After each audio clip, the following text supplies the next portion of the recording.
करें।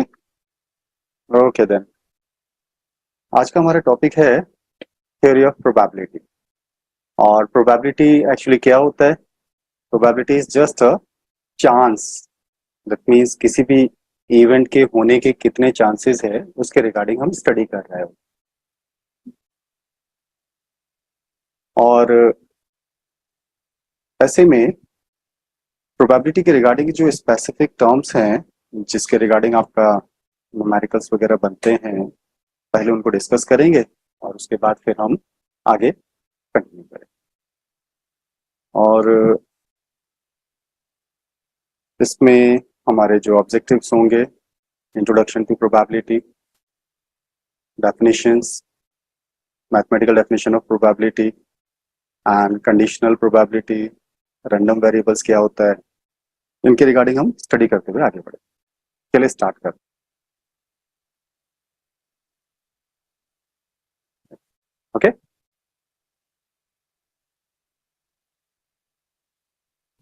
प्रोबेबिलिटी क्या है? Probability means just happening of event के चांसेस कितने, पॉसिबिलिटी क्या है, उसी के रिगार्डिंग हमें स्टडी कर। नाउ फॉर एग्जांपल इन्होंने एक दिया हुआ है, सपोज वीकेंड पर आप पिकनिक जो है प्लान करते हैं। अब पिकनिक प्लान करने का मतलब first of all you have to select, जितने भी आपके पास पिकनिक स्पॉट्स हैं उनमें से किसी एक को सिलेक्ट करना होगा। देन फिर उसके बाद उस स्पेसिफिक डे पर वेदर के रिगार्डिंग आपको चेक करना होगा कि वेदर कैसा रहेगा।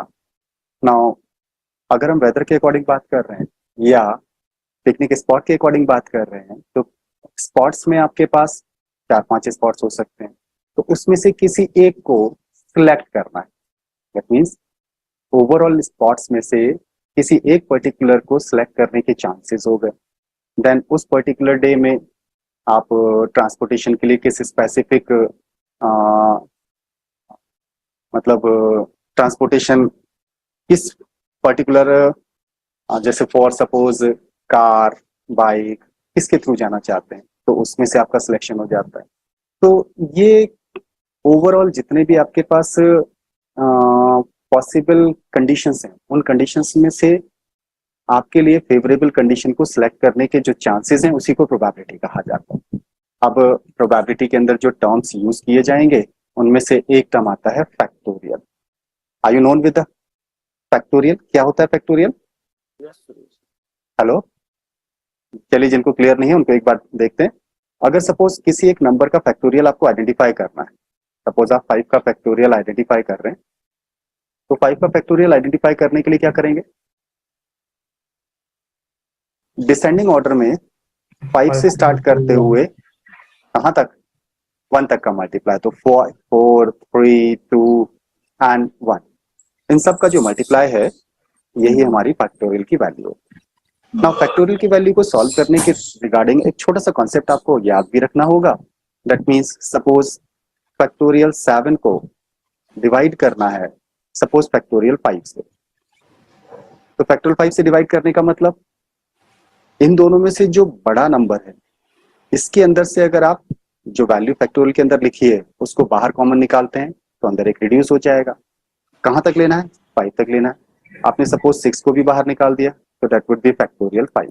नाउ फैक्टोरियल 5 से एलिमिनेट हो जाएगा, तो the value will be 7 6 40। Okay, तो फैक्टोरियल की वैल्यूज को सिंप्लीफाई करने का तरीका ये है। नेक्स्ट फैक्टोरियल के रिगार्डिंग फैक्टोरियल 0 की वैल्यू और फैक्टोरियल 1 की वैल्यू दोनों ही 1 हो, that you have to love, ये आपको याद होना चाहिए। क्लियर है? Yes, is it clear to all of you? इसके अंदर कुछ टर्म्स और आएंगे, परम्यूटेशंस एंड कॉम्बिनेशंस। अब परम्यूटेशंस क्या होता है? परम्यूटेशन होता है अरेंजमेंट। दैट मीन्स जब क्वेश्चन में कुछ ऑब्जेक्ट्स को अरेंज करने के लिए कहा जाएगा तब हम परम्यूटेशन के कॉन्सेप्ट को यूज करेंगे। और अरेंजमेंट में क्या होता है? ऑर्डर का जो सीक्वेंस है उसकी प्रायोरिटी होती है। दैट मीन्स किस स्पेसिफिक सीक्वेंस में आप उन्हें अरेंज करेंगे ये मैटर करता है परम्यूटेशन। क्लियर? तो परम्यूटेशन क्या होता है? Arrangement of objects.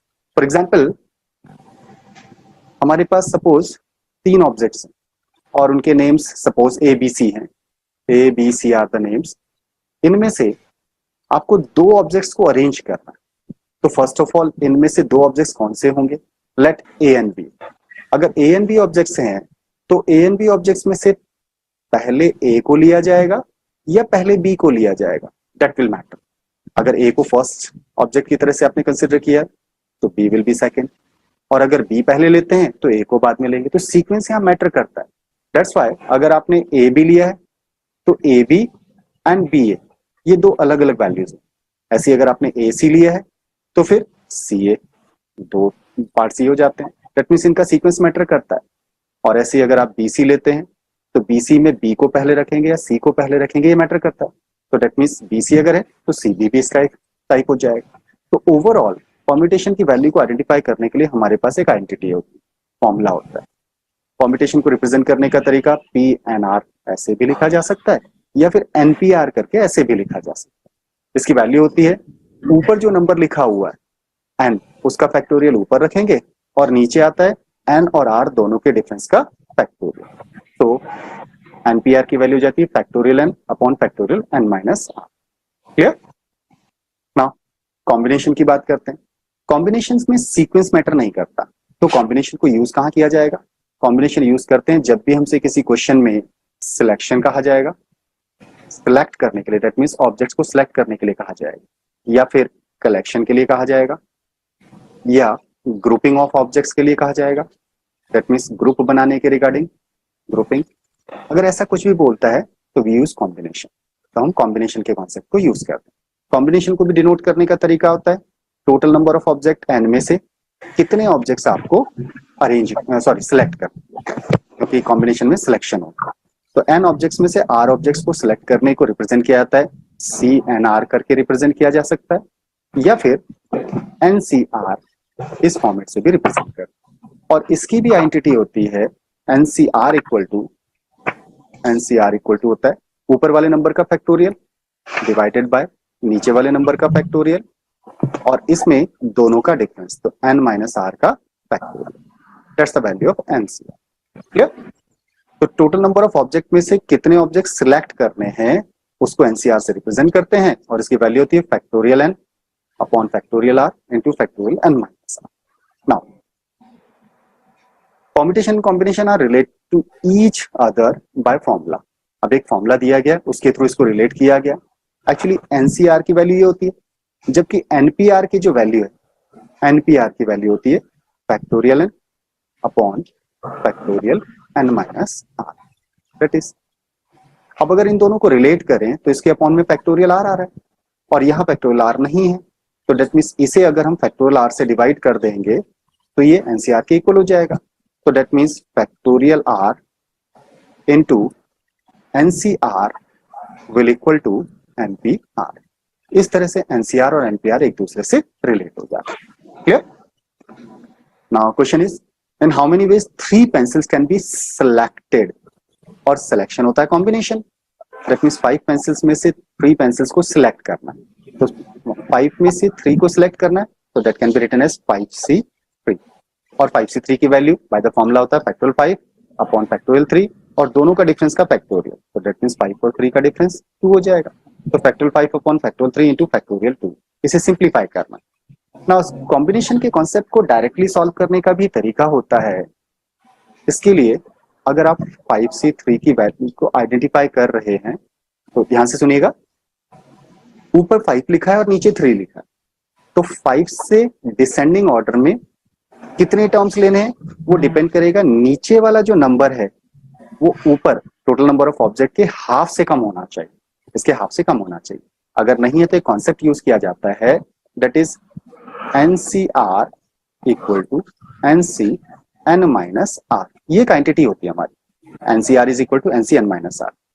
For example, अगर आप 10c7 की वैल्यू को आइडेंटिफाई कर रहे हैं तो इसकी वैल्यू इक्वल होगी 10c इन दोनों का डिफरेंस, तो दैट मीन्स 10 और 7 का डिफरेंस 3, तो 10c7 की वैल्यू 10c3 के इक्वल होती है। क्लियर है? अगर ऐसा है तो जो नीचे वाला नंबर जब भी इसके हाफ से बड़ा होगा हम उसे छोटा बनाने के लिए दोनों का डिफरेंस नीचे लिख सकते हैं। तो 5c3 की वैल्यू को कितना लिख सकते हैं? वी कैन राइट 5c दोनों का डिफरेंस 2, ऐसा लिखा जा सकता है। नाउ 5c2 जब ये हाफ से कम हो जाएगा तब इसकी वैल्यू को आइडेंटिफाई करने के लिए ऊपर वाले नंबर को डिसेंडिंग ऑर्डर में जितना नीचे लिखे उतने टर्म्स लिखना बस। तो 5 and 4, तो दैट मीन्स 5 से डिसेंडिंग ऑर्डर में 2 टर्म्स एंड डिवाइडेड बाय 2 से स्टार्ट करते हुए डिसेंडिंग ऑर्डर में 1 तक का प्रोडक्ट, इसे सिंप्लीफाई करना है। तो 5 2 जा 10, that's why the value is 10, तो इसकी वैल्यू 10 ऐसे आएगी। Is it clear? तो दैट मीन्स 5 पेंसिल्स में से 3 पेंसिल्स को सिलेक्ट करने की टोटल वेज हो जाएंगे 10। Is it clear? चलिए आगे बढ़ते हैं। नेक्स्ट इज परम्यूटेशन का जो कॉन्सेप्ट होता है वो परम्यूटेशन पी फॉर परम्यूटेशन होता है। ये यूज किया जाता है जब भी आपसे क्वेश्चन में नंबर ऑफ ऑब्जेक्ट्स को अरेंज करने के लिए कहा जाए, that means arrangement.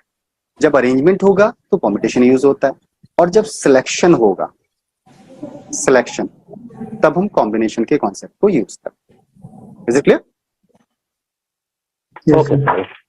Okay, now question is, second example देखते हैं। 7 boys and 6 girls from a group of 7 boys and 6 girls, 3 boys and 4 girls is to be selected. Now here is selection. अगर selection है तो क्या करेंगे, arrangement या select? हाँ, मतलब कॉम्बिनेशन या कॉम्बिनेशन? कॉम्बिनेशन। कॉम्बिनेशन का कॉन्सेप्ट आएगा। Now you have total 7 boys and 6 girls. Okay, इसमें से सिलेक्ट करना 3 boys। अब आप एक बात बताइए, अगर आपको बॉयज सिलेक्ट करने हैं तो क्या गर्ल्स में से सिलेक्ट करने पर बॉयज को सिलेक्ट किया जा सकता है? नहीं। तो दैट मीन्स अगर बॉयज सिलेक्ट करने तो बॉयज में से ही सिलेक्ट करेंगे। तो दैट मीन्स 7 बॉयज में से 3 बॉयज को सिलेक्ट करना है, और सिलेक्शन होता है, कॉम्बिनेशन होता है। तो दैट मीन्स 7C3 हो गया। Is it clear? Okay, now एक कॉन्सेप्ट और याद रखेंगे, अगर आपके क्वेश्चन में एंड आता है तो that means you have to multiply, और आता है तो that means you have two plus. Is it clear? And में मल्टीप्लाई करना होता है, और में प्लस करना होता है। हमारे क्वेश्चन के अकॉर्डिंग आपको सिलेक्ट करने 3 बॉयज एंड 4 गर्ल्स, तो एंड मीन्स मल्टीप्लाई होगा। अब 4 गर्ल्स सिलेक्ट करनी आउट ऑफ 6 गर्ल्स, तो 6 गर्ल्स में से 4 गर्ल्स को सिलेक्ट करने के तरीके 6C3 हो जाएगा। क्लियर? 7C3 और 6C4 का मल्टीप्लाई कर देना, that would be the result. Now 7C3 की वैल्यू कितनी होगी? 7C3 की वैल्यू, तो क्योंकि 7 के हाफ से 3 छोटा है, तो इसलिए इसकी वैल्यू होगी 7 इंटू डिसेंडिंग ऑर्डर में 3 terms, 7 into 6 into 5 and divided bye 3 into 2 into 1। Is it clear? तो सॉल्व करने पर 3 2 जा 6, 6 कैंसिल हो जाएगा। नाउ मल्टीप्लाई में 6C4 लिखा हुआ, और 6C4 की वैल्यू अभी हमने देखा था, जब भी total number of object to be selected, जो कि यहाँ लिखा है 4, आपको given total number of object से के हाफ से ज्यादा हो जाएगा, तो हम क्या करेंगे, इसको रिड्यूस कर देंगे। कैसे रिड्यूस करते हैं? इन दोनों के डिफरेंस के, तो 6 और 4 का डिफरेंस हो जाएगा 2, दैट मींस 6C2 लिखा जा सकता है। तो 6C2 की वैल्यू कितनी होगी? 6 से डिसेंडिंग ऑर्डर में कितने टर्म्स? 2 टर्म्स, तो 6 इंटू 5 एंड डिवाइडेड बाय, इसे सॉल्व करना। Clear? Yes, is it clear to all of you? yes, sir. Now 2 से 3 टाइम्स हो जाएगा, हियर इज 7 5 जा 35, और इधर आता है 5 3 जा 15, तो दोनों का मल्टीप्लाई कर देंगे, तो 35 एंड 15 का मल्टीप्लाई करने पर value will be 525। That means हमें जो क्वेश्चन गिवन था 7 बॉयज और 6 गर्ल्स में से 3 बॉयज और 4 गर्ल्स को सिलेक्ट करने के टोटल वेज हो जाएंगे 525। Clear to all of you? Yes, sir. Okay, आगे बढ़े। Yes, sir. चलिए, कुछ टेक्निकल टर्म्स जो प्रोबेबिलिटी में यूज किए जाते हैं, उसमें से एक है random experiment. What is random experiment? क्या होता है random experiment? Actually random experiment उसे बोला जाता है जिसमें एक्सपेरिमेंट के टोटल कितने रिजल्ट्स होंगे, वी नो, हम जानते हैं कि इसके टोटल कितने रिजल्ट्स होंगे, लेकिन उसमें से जब किसी इवेंट को कंडक्ट किया जाता है तो एग्जैक्टली आउटकम क्या आएगा वो हमें नहीं पता होता है, इसे रैंडम एक्सपेरिमेंट बोलते हैं। क्लियर? Yes. तो रैंडम एक्सपेरिमेंट में टोटल आउटकम्स कितने हैं हमें पहले से पता होता है। फॉर एग्जाम्पल, सपोज आप एक डाइस को थ्रो करते हैं, तो डाइस को थ्रो करने पर नंबर्स क्या आ सकते हैं? या तो 1 आएगा, या 2 आएगा, या 3 आएगा, 4 5 या 6। वी नो कि इन 6 में से कोई सा एक नंबर आएगा, हमें पहले से पता है कि 1 से 6 तक का कोई एक नंबर आ सकता है, लेकिन जब हम थ्रो करेंगे तो एग्जैक्टली कौन सा नंबर एज अ रिजल्ट आएगा we don't know. Is it clear? इसे रैंडम एक्सपेरिमेंट कहा जाता है। Clear? Yes, sir. Okay, random experiment के एग्जांपल्स क्या है? टॉसिंग अ कॉइन, क्योंकि कॉइन में टोटल कितने आउटकम्स हो सकते हैं? या तो हेड आएगा या टेल आएगा, वी नो, पहले से हमें पता है। ओके, इसलिए ये एक रैंडम एक्सपेरिमेंट है। थ्रोइंग अ डाइस की बात करें तो डाइस में भी 1 से 6 तक के रिजल्ट्स होते हैं। दैट मीन्स इनमें से कोई सा भी नंबर आएगा, लेकिन डाइस को थ्रो करने पर एग्जैक्टली कौन सा रिजल्ट आएगा वी डोंट। तो ये हमारे random experiment. Selecting a card from a pack of cards, तो 52 कार्ड में से किसी एक कार्ड को अगर सिलेक्ट करना है तो हमें पता है 52 में से कोई सा एक कार्ड आएगा, लेकिन एग्जैक्टली कौन सा एज आउटकम आएगा we don't know. These are random experiments. Is it clear? Now अब सैंपल स्पेस क्या होता है? सैंपल स्पेस रैंडम एक्सपेरिमेंट के टोटल रिजल्ट्स के कलेक्शन को ही सैंपल स्पेस बोलते हैं। Clear? Yes sir. Okay, random experiment for example, हमने डाइस को थ्रो किया, तो डाइस को थ्रो करने पर 1 से लेके 6 तक का कोई सा एक नंबर आएगा, तो 1 से लेके 6 तक के जो ये टोटल नंबर्स हैं, यही रैंडम एक्सपेरिमेंट का सैंपल स्पेस कहलाता है। क्लियर? और सैंपल स्पेस के ईच एंड एवरी आउटकम को हम सैंपल पॉइंट बोलते हैं। क्लियर है? ओके, सैंपल स्पेस क्या होता है? लेट आपने एक डाइस को थ्रो किया, तो डाइस को थ्रो करने पर रिजल्ट्स क्या क्या आ सकते हैं? टोटल कितने रिजल्ट्स आ सकते हैं? तो 1 आ सकता है, 2 आ सकता है, 3 आ सकता है, या 4, 5 या 6। तो दैट मीन्स एक डाइस को थ्रो करने पर जितने भी पॉसिबल आउटकम्स हो सकते हैं, उन सबके कलेक्शन को सैंपल स्पेस कहते हैं। और सैंपल स्पेस के ईच एंड एवरी आउटकम जो हो सकता है, उसे सैंपल पॉइंट कहा जाता है। क्लियर? तो 3 is a sample point, 5 is a sample point, 6 is a sample point, ये सब सैंपल पॉइंट्स है। तो सैंपल स्पेस के ईच एंड एवरी एलिमेंट को सैंपल पॉइंट कहते हैं। ठीक है, अभी आप सेलेक्ट कर रहे हैं या अरेंज कर रहे हैं, यहां ये मैटर नहीं करता है। क्लियर? फॉर एग्जाम्पल, आपने एक कॉइन को थ्रो किया, एक कॉइन को थ्रो किया, तो हो सकता है हेड आ जाए, हो सकता है टेल आ जाए। इसका मतलब एक कॉइन को थ्रो करने पर 2 ही पॉसिबल आउटकम से, इसके अलावा कोई और आउटकम हो ही नहीं सकता। इसलिए हमारे जो सैंपल स्पेस है उसमें केवल 2 ही वैल्यूज आएंगे, head and tail. Is it clear? Yes sir, yes sir. Okay, ऐसे ही डाइस को थ्रो करते हैं तो 1 से 6 तक का नंबर हो सकता है, तो that means 1 to 6 is the sample space for throwing a dice. और 6 इस सैंपल स्पेस का एक स्पेसिफिक इवेंट है, तो दैट मींस इसे सैंपल पॉइंट कहा जाएगा, तो that's the sample point. Clear? अब इवेंट की बात करते हैं। What is event? जैसे सपोज डाइस को थ्रो किया, ओके, तो डाइस को थ्रो करने पर सैंपल स्पेस में तो 1 से लेके 6 तक का कोई भी एक नंबर आ सकता है। अब इवेंट क्या होता है? इवेंट होता है कोई एक स्पेसिफिक टाइप का, ओके, फॉर एग्जाम्पल आपसे कहा कि डाइस को थ्रो करने पर जो आउटकम है वो एक इवन नंबर आना चाहिए, इवन नंबर। ओके, तो इवन नंबर में 1 से 6 तक के जितने भी सैंपल स्पेस के टोटल पॉसिबल आउटकम्स हैं, इनमें से कौन कौन से नंबर हैं जो इवन नंबर्स होंगे? 2, 4, 2 6 या 4 एंड 6। तो 2, 4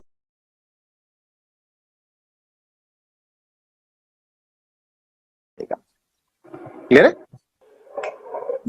ऐसे ही सपोज हमने कहा कि ऑड नंबर आना चाहिए, तो ऑड नंबर के केस में एक इवेंट लिया हमने कि डाइस को थ्रो करने पर ऑड नंबर आने का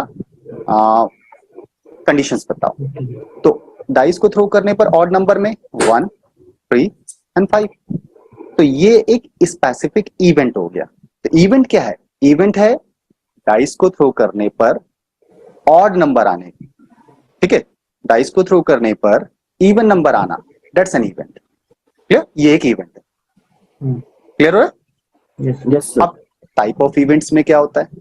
एक होता है सर्टेन इवेंट। सर्टेन इवेंट की जब हम बात करते हैं तो श्योर है कि ऐसा होगा।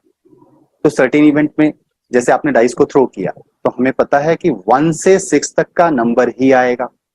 अब आपसे कहा गया डाइस को थ्रो करने पर 1 से 6 तक का कोई एक नंबर आने की कंडीशन, तो definitely that's the sure event, certain event है। ओके, जैसे अगर हमसे कहा जाए कि मॉर्निंग में सनराइज होने का event, is it sure event, certain event और नॉट? सर्टेन। सनराइज तो होगा, वो हमें दिखेगा या नहीं दिखेगा वो दूसरी बात है। अगर क्लाउड्स है तो हमें नहीं दिखेगा, बट सनराइज तो होगा सर्टेन। क्लियर? लेकिन अगर हमसे कहा जाता है कि एक डाइस को थ्रो करने पर रिजल्ट 7 आने की condition, is it possible? Impossible है। No, तो sir. इसी को इम्पॉसिबल इवेंट कहा जाता है। क्लियर है? तो इम्पॉसिबल इवेंट क्या है? जो हो ही नहीं सकता। सपोज आपने एक कॉइन को टॉस किया, अगर कॉइन को टॉस किया तो हमारे जो आउटकम्स हैं वो या तो हेड होगा या टेल होगा, इन दोनों में से कोई सा एक रिजल्ट हो सकता है। लेकिन अगर हम बोलें कि कॉइन को टॉस करने पर 7 आने की कंडीशन बताओ, तो कॉइन को टॉस करने पर तो हेड या टेल आता है, 7 तो हो ही नहीं सकता, तो दैट इज इम्पॉसिबल इवेंट।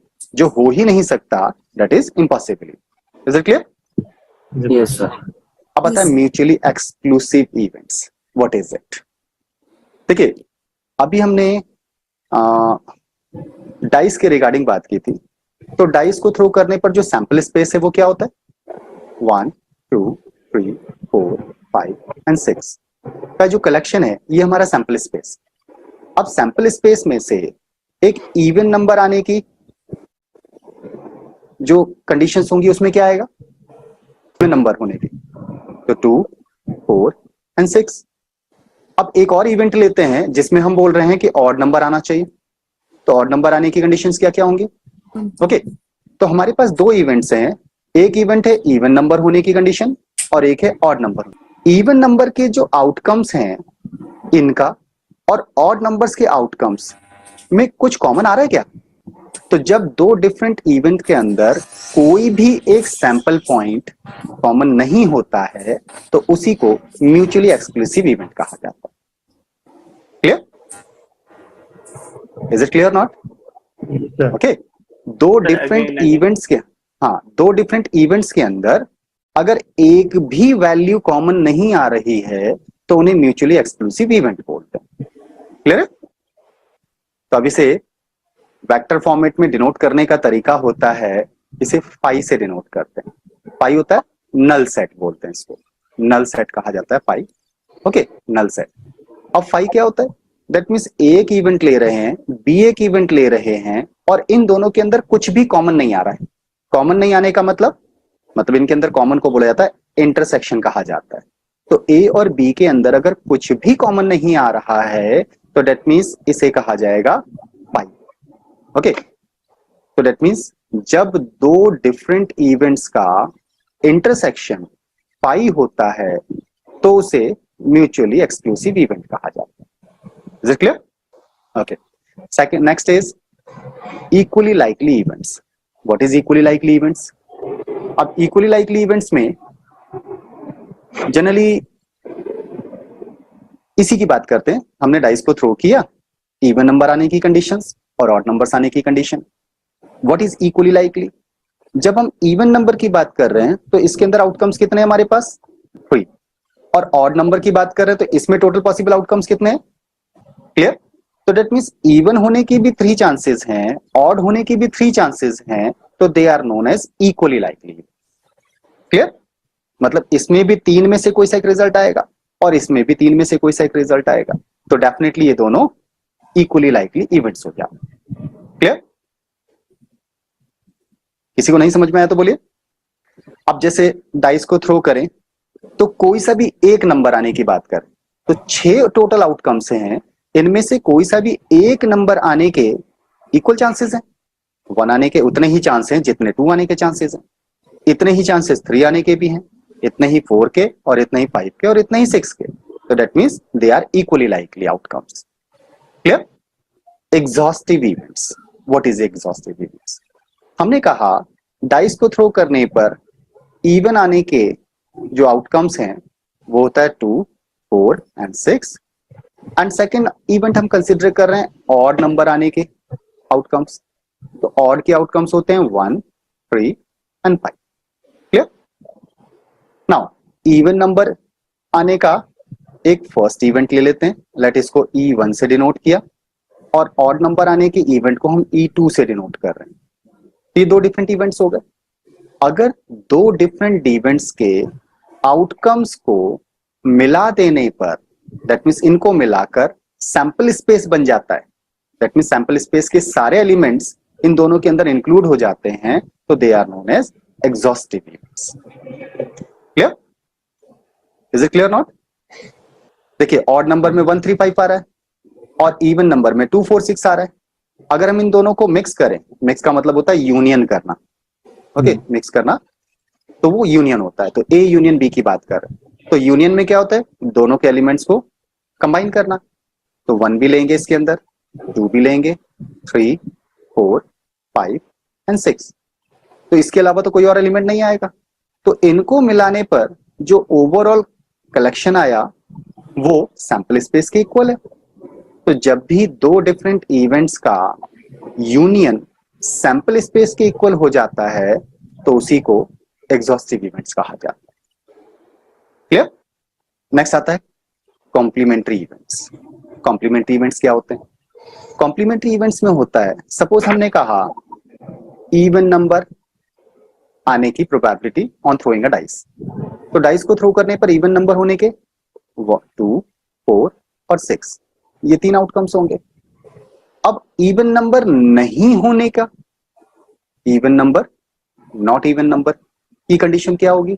2 और 4, 2 4 6 नहीं आना चाहिए, तो दैट मीन्स 1 आना चाहिए, 3 आना चाहिए या 5 आना चाहिए।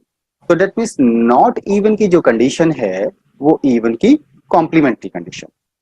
क्लियर? इवन नंबर होने का जो इवेंट था उसका कॉम्प्लीमेंट्री इवेंट होगा not being an even number. ठीक है, तो इवन नंबर नहीं होने का जो आउटकम होगा वो क्या हो जाएगा? इवन नंबर होने के आउटकम का कॉम्प्लीमेंट्री इवेंट हो जाएगा। Is it clear? Even number होने का, तो अब इवन नहीं होना, अब वो इवन नहीं होने में ऑड आता है या नहीं आता है, डजंट मैटर। हम कह रहे हैं इवन नंबर होना एक इवेंट है, इस इवेंट का कॉम्प्लीमेंट्री इवेंट होगा इवन नहीं होना।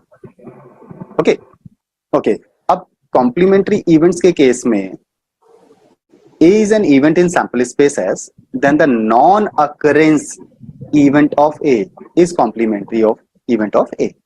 Clear? जैसे फॉर एग्जाम्पल डाइस का एग्जाम्पल यहाँ दिया हुआ है, सैंपल स्पेस में 1 से लेके 6 तक का नंबर आता है।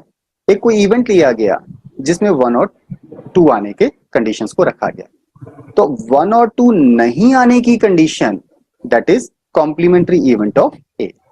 Is it clear? डिनोट कैसे करते हैं इसको? अगर A कोई एक इवेंट है तो इसका कॉम्प्लीमेंट्री इवेंट होता है सैंपल स्पेस में से A को माइनस कर दें, और इसे डिनोट करने का तरीका होता है A के ऊपर डैश लगा दीजिए, हेलो, हाँ, या फिर A के ऊपर C, ऐसा भी लिखा जाता है कॉम्प्लीमेंट्री इवेंट को, या फिर A के ऊपर बार लगा दीजिए। ठीक है, इन 3 तरीके से कॉम्प्लीमेंट्री इवेंट्स को डिनोट किया जाता है। क्लियर? तो कॉम्प्लीमेंट्री इवेंट को कैसे फाइंड करेंगे? किसी भी इवेंट के कॉम्प्लीमेंट्री इवेंट को आइडेंटिफाई करने के लिए सैंपल स्पेस में से इस इवेंट को माइनस कर देना, और माइनस करने का मतलब इसके सारे एलिमेंट को छोड़कर सैंपल स्पेस में क्या बचा उसे लिख लीजिए, तो वो इसका कॉम्प्लीमेंट्री हो जाता है। क्लियर और नॉट? ओके, तो ये 3 तरीके से डिनोट करते हैं। A के ऊपर C लिखा जाता है, कॉम्प्लीमेंट्री को डिनोट करता है, A के ऊपर डैश लगाते हैं, या फिर A के ऊपर बार लगा दीजिए, ये हमारा कॉम्प्लीमेंट्री को डिनोट करने का तरीका होता है। नाउ इवेंट और उसका कॉम्प्लीमेंट्री का जो सम है वो किसके इक्वल होगा? सैंपल के इक्वल हो जाएगा। क्लियर है? तो किसी भी इवेंट और उसके कॉम्प्लीमेंट्री का जो सम है वो सैंपल स्पेस के इक्वल होता है। अब आते हैं मैथमेटिकल डेफिनेशन ऑफ प्रोबेबिलिटी की तरफ। प्रोबेबिलिटी होता क्या है? प्रोबेबिलिटी होता है फेवरेबल आउटकम्स, जो भी इवेंट आप कर रहे हैं उस इवेंट में फेवरेबल आउटकम्स और टोटल पॉसिबल आउटकम्स का रेशियो। ओके, तो प्रोबेबिलिटी क्या होता है? किसी भी इवेंट को कंडक्ट करने पर, किसी भी रैंडम एक्सपेरिमेंट को कंडक्ट करने पर जो आपके लिए क्वेश्चन के अंदर कंडीशन दी गई है कि that should be favourable. Okay, तो फेवरेबल आउटकम्स कितने तरीके से आएंगे, उसका सैंपल स्पेस के साथ रेशियो ही हमारा प्रोबेबिलिटी होता है। Clear? Favourable outcomes upon sample space is probability. अब प्रोबेबिलिटी के रिगार्डिंग अगर हम बात करें तो प्रोबेबिलिटी की वैल्यू हमेशा 0 और 1 के बीच में लाई करती है, इस रेंज की कभी भी बाहर नहीं हो सकती। तो that means probability can not be negative, कभी भी नेगेटिव नहीं हो सकती। प्रोबेबिलिटी ग्रेटर देन 1 नहीं हो सकती, प्रोबेबिलिटी की value greater than 1 not possible. Okay, तो प्रोबेबिलिटी हमेशा 0 और 1 के बीच में होती है। Is it clear? Yes, sir. एक और टर्म यूज किया जाता है अनबायस्ड। क्या होता है बायस्ड? क्या होता है? What is biased? मतलब किसी एक का फेवर करना, दैट इज बायस्ड। ओके, और अनबायस्ड किसी का भी फेवर ना हो, तो दैट इज अनबायस्ड होता है। तो जब हम डाइस के बारे में बात करते हैं तो डाइस में अनबायस्ड डाइस बोलने का रीजन क्या है? उसका रीजन ये है कि डाइस के जो टोटल आउटकम्स हैं 1 to 6, 1 से लेके 6 तक के जो टोटल आउटकम्स हैं, इनमें से किसी भी एक का फेवर नहीं होना चाहिए। तो that means equally likely event होना चाहिए, तभी वन बायस कहलाता है। क्लियर? तो एग्जैक्ट आउटकम्स को आइडेंटिफाई करना पॉसिबल होगा। क्लियर? एग्जाम्पल लेते हैं। 2 अनबायस्ड डाइस आर थ्रोन, डाइसिस को थ्रो किया गया, find the probability both the dice show same number. अगर आप 2 डाइसिस को रोल कर रहे हैं तो 2 डाइसिस को रोल करने पर टोटल आउटकम्स क्या हो सकता है?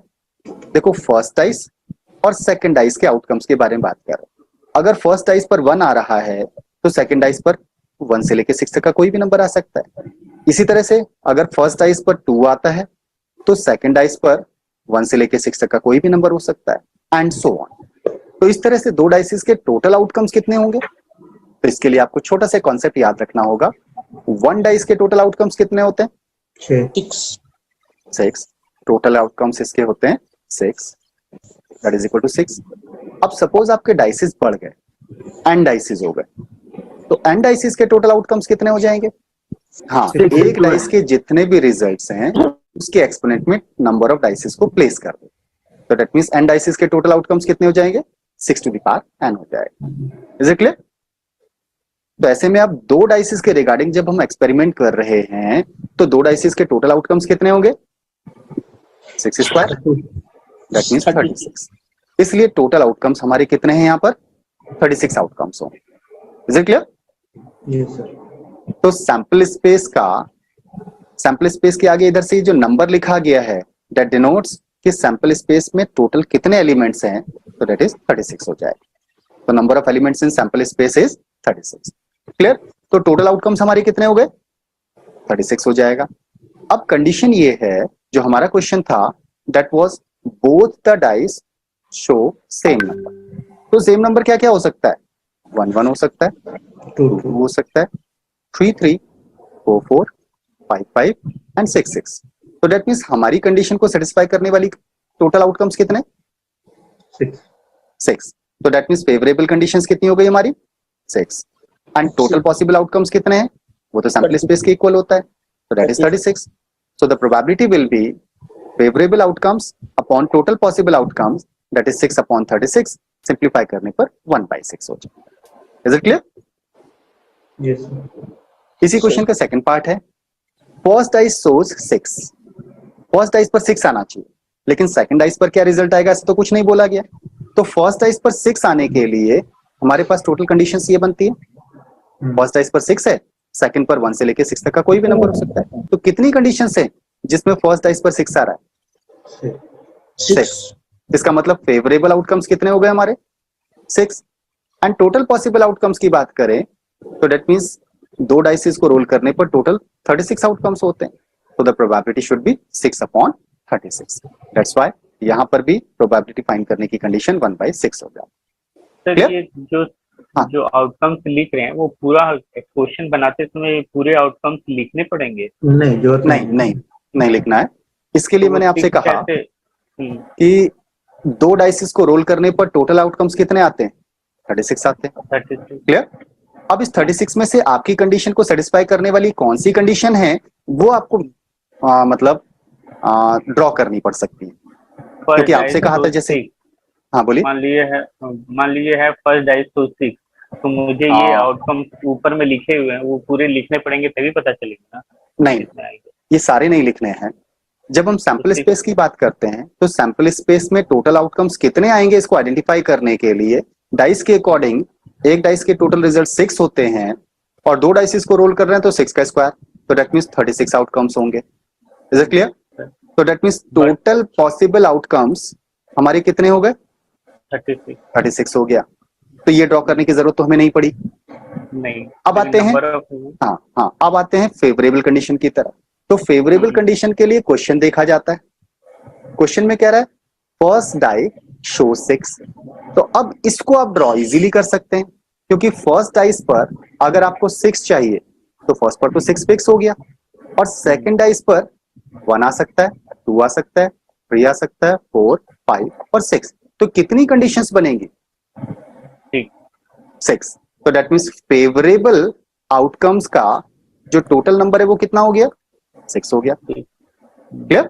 So the probability will be favourable upon total possible outcomes, that means 1/6 होगा। क्लियर? तो हमने कहीं भी इस पूरे कॉन्सेप्ट को ड्रॉ नहीं किया है लेकिन हम आंसर निकाल रहे हैं।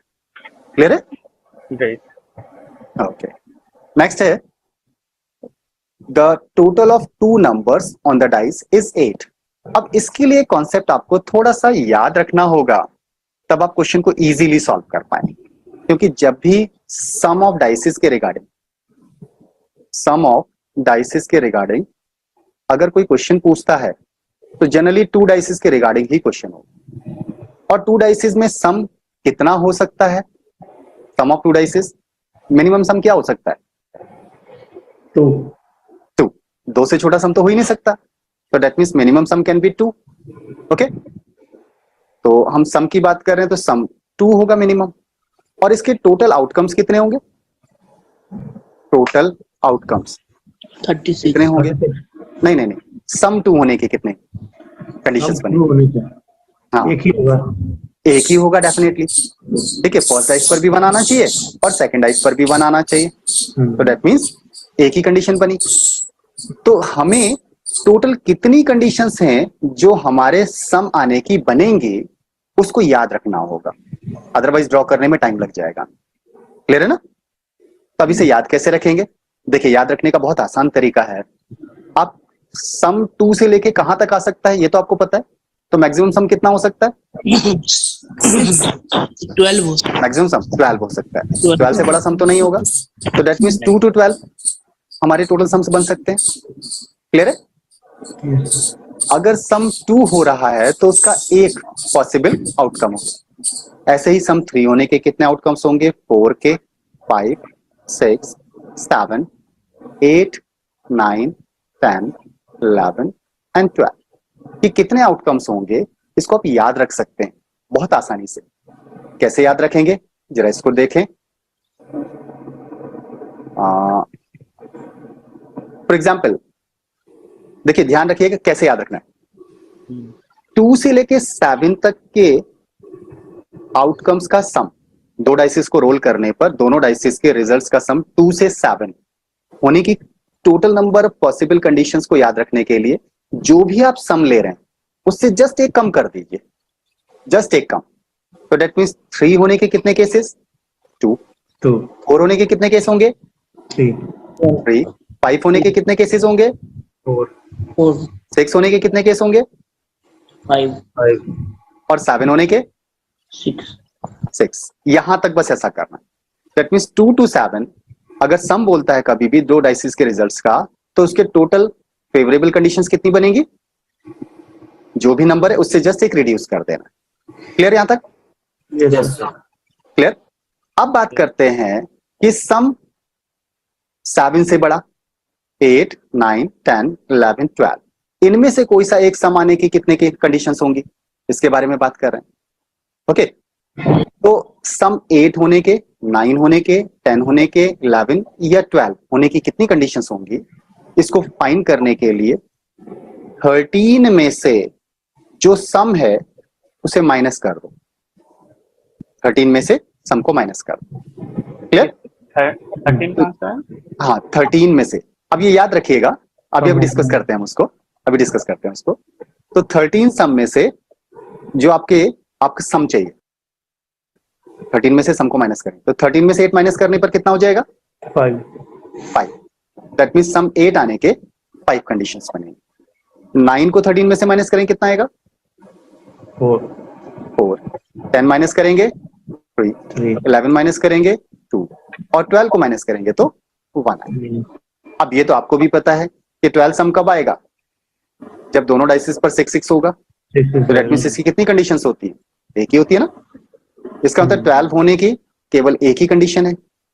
अब ये याद रखने का तरीका है कि जैसे ही 2 से 7 तक पहुंचते हैं तो 7 पर आप ध्यान दीजिए. 7 और 6 का सम कितना हो रहा है? 13 हो रहा है. ओके, 7 और 6 का सम 13 हो रहा है. तो आगे के सारे नंबर्स का सम 13 ही आएगा. क्लियर? ओके, तो ये याद रखने का तरीका है. तो अदरवाइज हम सारे कंडीशंस का कब तक ड्रॉ करते रहेंगे वहां पर, तो ड्रॉ करना मुश्किल हो जाता है. इसलिए इसको याद रखें. क्लियर? तो 2 to 7 में तो दो डाइसिस को रोल करने पर दोनों डाइसिस के आउटकम्स का सम 2 से 7 तक होने की कंडीशन क्या होती है? जो भी सम दे रहा है उससे जस्ट एक कम कर लेंगे. क्लियर? तो 2 होने का 8 आउटकम होगा, 3 होने के 2 चांसेस, 4 होने के 3 चांसेस, 5 होने के 4, 6 होने के 5 और 7 होने के 6. लेकिन 7 के बाद के लिए जो भी सम है उसे 13 में से माइनस कर दें. तो सम को 13 में से माइनस करने पर हमारे टोटल आउटकम्स निकल के आ जाएंगे. क्लियर? तो 8 होने के कितने चांसेस? 13 माइनस 8 5. 9 होने के कितने चांसेस? तो 13 माइनस 9 4 हो जाएगा. क्लियर है? ओके, चलिए अब क्वेश्चन की तरफ मूव करते हैं. जो यहाँ क्वेश्चन था, तो हमारा क्वेश्चन ये था, दो अनबाइस्ड डाइसिस को रोल करने पर दोनों डाइसिस के आउटकम्स का सम 8 होने की प्रोबेबिलिटी पूछी. ठीक है? अब 8 7 से बड़ा है. अगर 8 7 से बड़ा है तो इसके कितने आउटकम्स होंगे? 5. 13 में से 8 को माइनस कर देंगे, कितने हो गए? 5 हो जाएंगे. तो डेट मीन्स 5 तो फेवरेबल कंडीशंस हो गई. और दो डाइसिस को रोल कर रहे हैं तो टोटल आउटकम्स 36. तो the probability will be 5/36. Clear is it? चलिए नेक्स्ट देखते हैं. 2 अनबाइस्ड कॉइन्स आर टॉस्ड. अब जब कॉइन का केस होता है ना, तो ऐसे केस में आपको टोटल पॉसिबल कंडीशंस ड्रॉ करनी पड़ती है. अगर आप ड्रॉ नहीं करोगे तो यहां से रिजल्ट्स फाइंड करना मुश्किल हो जाता है. ओके, अगर आप कॉइन्स की बात कर रहे हैं तो कॉइन्स में 2 कॉइन्स 3 कॉइन्स तक तो आप इजीली ड्रॉ कर देंगे. लेकिन 3 से ज्यादा कॉइन्स होंगे तो ड्रॉ करना पॉसिबल भी नहीं हो पाता है. हाँ, तो 3 से ज्यादा कॉइन्स में अगर कोई क्वेश्चन पूछा गया तो फिर कैसे सॉल्व करें? तो वहां क्वेश्चन स्पेसिफिक हो जाता है. ओके, तो क्या कंडीशन हो सकती है? देखिए, 3 से ज्यादा कॉइन्स के केस में अगर कोई क्वेश्चन पूछा जाता है तो सबसे पहले तो हमें पता होना चाहिए कि 3 कॉइन्स को रोल करने पर कितने टोटल पॉसिबल आउटकम्स बनेंगे, मतलब सैंपल स्पेस में कितने एलिमेंट्स आएंगे. तो उसको आइडेंटिफाई करने के लिए 1 कॉइन को अगर आप टॉस करते हैं तो इसके टोटल आउटकम्स कितने होते हैं? 2. टोटल आउटकम्स इसके होते हैं. क्लियर है? तो अब अगर सपोज आपसे कहा कि n कॉइन्स को टॉस करना है तो इसके टोटल आउटकम्स कितने हो जाएंगे? 2 to the power n. Yes, 2 to the power n होता है. क्लियर? तो ऐसे में अगर आप 3 कॉइन्स को टॉस कर रहे हैं तो इसके आउटकम्स कितने हो जाएंगे? 2 to the power 3, that is 8. अगर आप 5 कॉइन्स को टॉस कर रहे हैं तो कितने आउटकम्स होंगे? 2 to the power 5, 2 to the power 5, that means 32 हो जाएगा. क्लियर? अब अगर 5 कॉइन्स को टॉस करने के रिगार्डिंग कोई क्वेश्चन आपसे दिया गया, पूछा जाता है कुछ, तो फिर क्वेश्चन स्पेसिफिक होगा, क्योंकि 5 की कंडीशन हम ड्रॉ नहीं कर पाएंगे, इसलिए क्वेश्चन स्पेसिफिक हो जाता है. अब क्वेश्चन में क्या पूछ सकता है? क्वेश्चन में पूछ सकता है कि 5 कॉइन्स को टॉस करने पर सभी कॉइन्स में हेड होने की प्रोबेबिलिटी बताओ. Can anyone? हाँ, कितना होगा इसकी प्रोबेबिलिटी? सभी कॉइन्स में हेड होना चाहिए. केवल एक ही कंडीशन है, सब में अगर हेड चाहिए तो केवल एक ही कंडीशन है जिसमें सब में हेड हो सकता है. कोई फर्स्ट कॉइन में हेड, सेकंड कॉइन में हेड, थर्ड में हेड, फोर्थ में हेड एंड फिफ्थ में हेड. एक ही कंडीशन तो बनेगी. क्लियर? तो फेवरेबल कंडीशंस कितनी हो जाएंगी हमारे लिए? 1 हो जाएगा. एंड टोटल पॉसिबल आउटकम्स कितना है? 32. so the probability will be 1/2. Clear or not? Yes. तो सब पर हेड अगर बोला गया है तो इसकी एक ही कंडीशन है। ऐसे अगर कहा गया है सब पर टेल आना चाहिए, तो सब पर टेल की कितनी कंडीशन बनेगी? वन। एक ही कंडीशन हुई। ये भी वन बनेगी। तो डेट मीन्स क्वेश्चन एक स्पेसिफिक क्वेश्चन बनता है कि सब पर एक specific result, either all had होने की प्रोबेबिलिटी पूछ सकता है, या फिर आपसे पूछ सकता है ऑल टेल्स होने की प्रोबेबिलिटी बताओ। क्लियर? तो इसमें फेवरेबल कंडीशंस कितनी बनती है? हमेशा एक बनेगी। क्लियर? Yes sir. अब इसकी एक और कंडीशन हो सकती है, आपसे क्वेश्चन बोल सकता है कि आइदर ऑल हैड और ऑल टेल्स। अब इसमें क्या बनेगा बताएंगे? और का मतलब होता है प्लस। प्लस कर देंगे सर। हाँ, तो ऑल हेड की वन कंडीशन है, ऑल टेल की वन कंडीशन है, तो कितनी कंडीशंस हो जाएंगी टोटल? टू। टू। तो दैट मींस प्रोबेबिलिटी क्या हो जाएगी? 2/32। 30। क्लियर? Yes sir. ठीक है, तो ये स्पेसिफिक टाइप का क्वेश्चन हो सकता है जब मोर देन 3 कॉइन्स के लिए पूछेगा। समझ में आ रहा है? अब मोर देन 3 कॉइन्स के केस में अगर आपसे कहा सपोज हैड टेल हैड, ये एक स्पेसिफिक रिजल्ट दिया गया, आपसे कहा 4 कॉइन्स को टॉस करना है, 4 कॉइन्स को टॉस करने पर इस रिजल्ट के आने की प्रोबेबिलिटी बताओ, कितनी होगी बताइए? फर्स्ट कॉइन पर हेड, सेकंड कॉइन पर हेड, थर्ड कॉइन पर टेल एंड फोर्थ कॉइन पर हेड 5/22 होने की प्रोबेबिलिटी फिर एक ही होगा। कितना? एक ही होगा। जब भी कोई स्पेसिफिक रिजल्ट दिया जाएगा तो उसकी फेवरेबल कंडीशन 1 ही आएगी। क्लियर? अब 4 कॉइन्स हैं तो टोटल पॉसिबल रिजल्ट्स कितने हो जाएंगे? 2 to the power 4।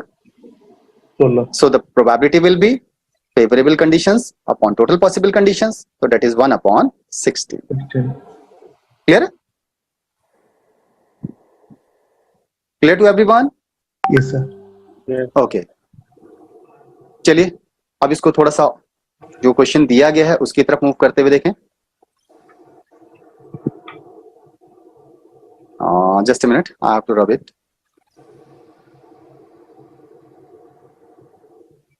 Okay. Now the question is, 2 unbiased coins are tossed simultaneously. Find the probability of getting at least one tail. At least one tail.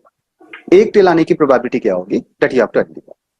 देखिए, जब आपसे 2 coins कहा है, at least one या exactly one, ऐसा कुछ भी बोलता है तो आपको सैंपल स्पेस ड्रॉ करना पड़ेगा। क्लियर? तो 2 कॉइन्स को टॉस करने पर हो सकता है दोनों में हेड हो जाए, ऐसा हो सकता है कि फर्स्ट कॉइन पर हेड हो, सेकंड पर टेल हो, ये भी पॉसिबल है कि फर्स्ट पर टेल हो और सेकंड पर हेड हो, और दैट इज पॉसिबल कि दोनों पर ही टेल हो जाए। तो ये 4 आउटकम्स पॉसिबल है। तो इट मींस सैंपल स्पेस में 4 आउटकम्स आएंगे। क्लियर? और हमने अभी पढ़ा कि 2 डाइसेस को टॉस करने पर उसके total outcomes 2 to the power 2, that means 4 होना चाहिए। क्लियर है? अब हमारी कंडीशंस जो है, हमारी कंडीशन में कहा गया at least one tail. At least one tail का मतलब है कि कम से कम एक टेल तो होना ही चाहिए।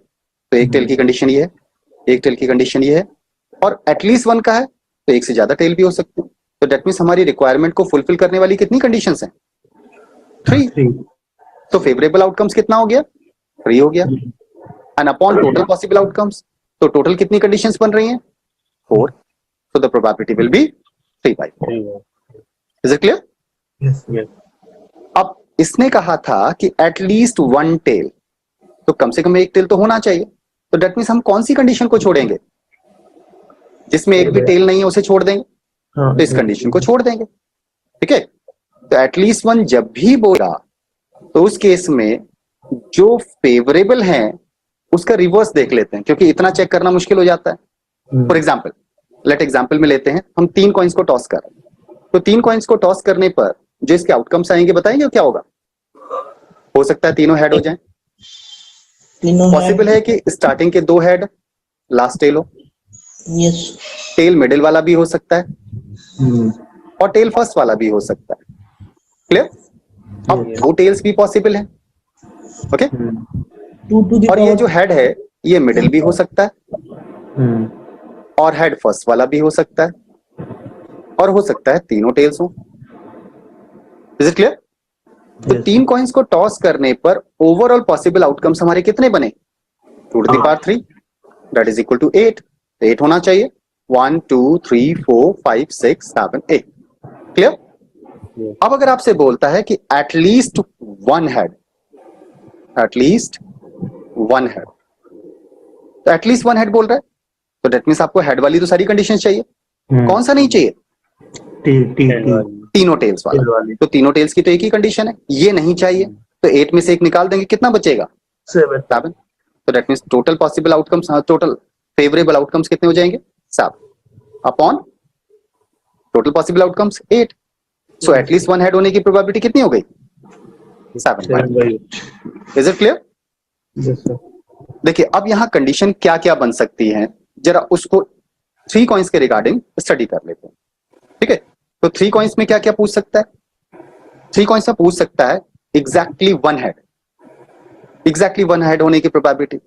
तो वो आपको कंडीशन ड्रॉ करने के बाद ही पता चलेगा, अदरवाइज आप इसको एक्सप्लोर नहीं कर पाएंगे। क्लियर? तो ऐसे केस में एग्जैक्टली वन हेड की कंडीशन यहां पर है, एग्जैक्टली वन हेड यहां पर है और एग्जैक्टली वन हेड यहां पर है। बाकी में या तो 2 हेड है या हेड है ही नहीं या मोर देन 2 हेड्स। ठीक है, तो हमारी कितनी कंडीशन है जो हमारी रिक्वायरमेंट फुलफिल कर रही है? 3। और अपॉन में कितना आएगा?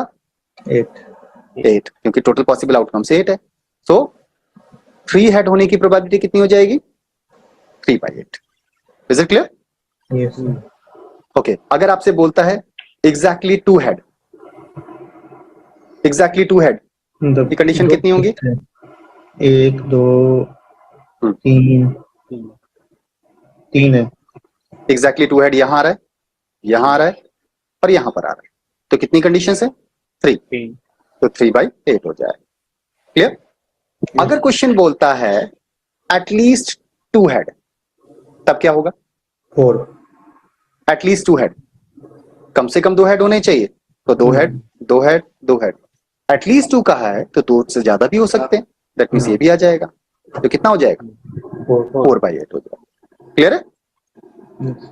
तो दैट मीन्स जब भी कॉइन्स के रिगार्डिंग क्वेश्चन बोलेगा तो आपको ये कंडीशन ड्रॉ करनी, तभी आप उसमें से जो फेवरेबल कंडीशन है उनको एक्सप्लोर कर पाएंगे। क्लियर? ओके, चलिए आगे बढ़ते हैं।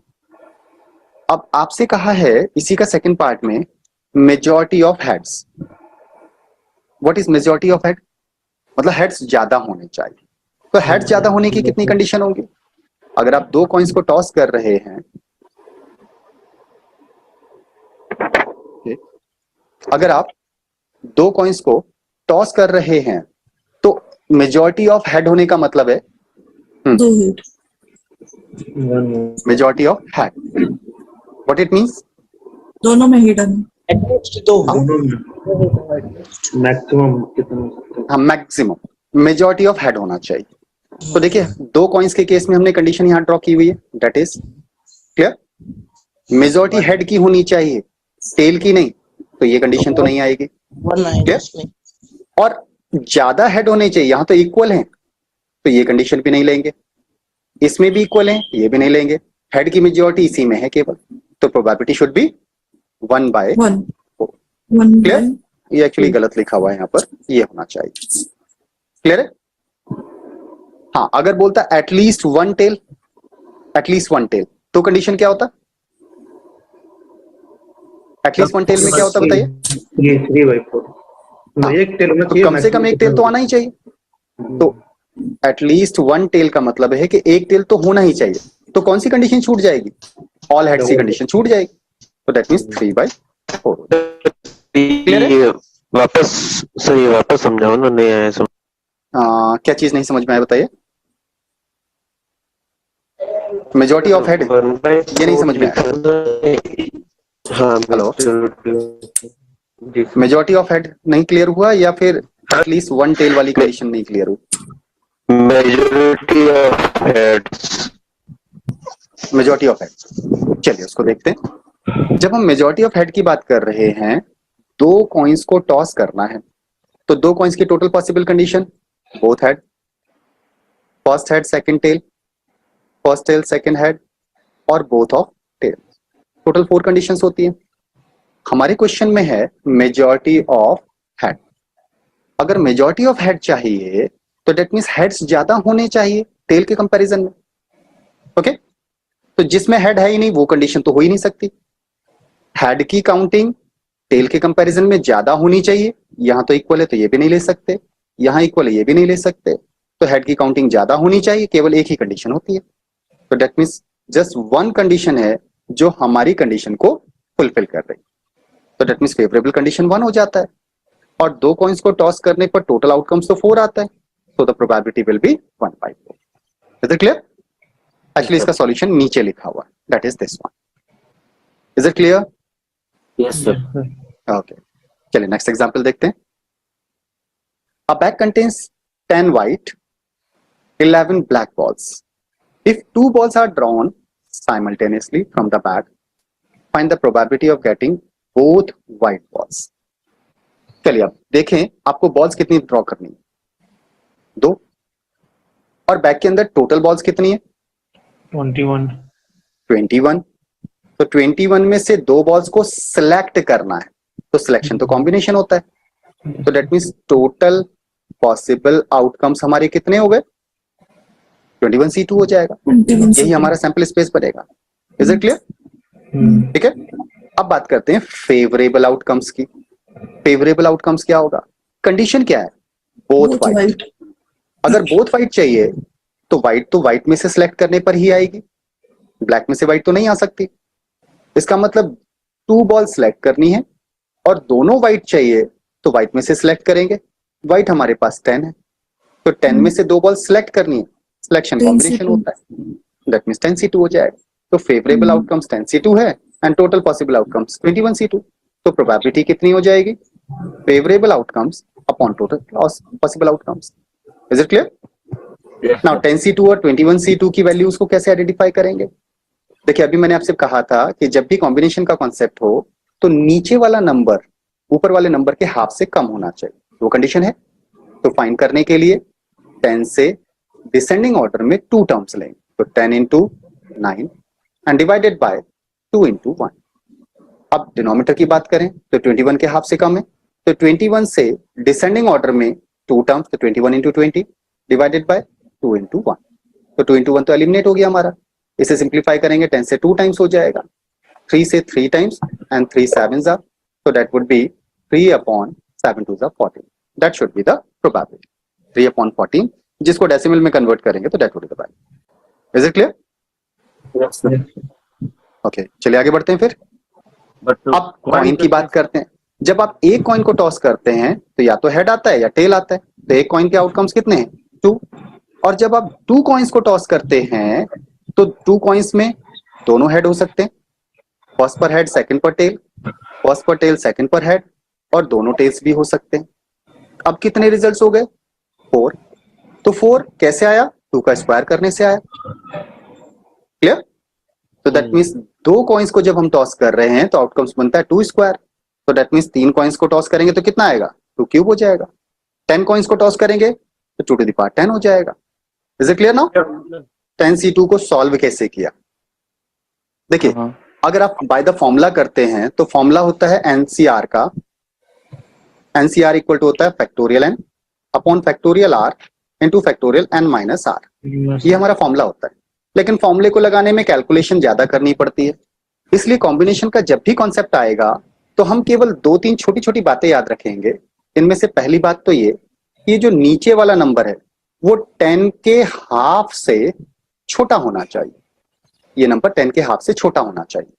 अगर नहीं है तो फिर हम एक कॉन्सेप्ट यूज करेंगे, nCr nC n minus r के इक्वल होता है।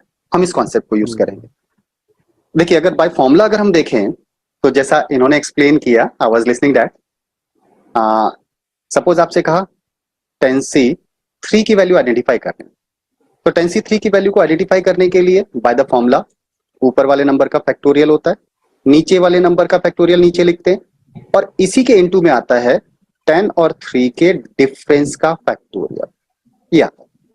ओके, अब फैक्टोरियल 10 की वैल्यू को जब आप सॉल्व करेंगे तो 10 into 9 into 8 into and so on लिखेंगे।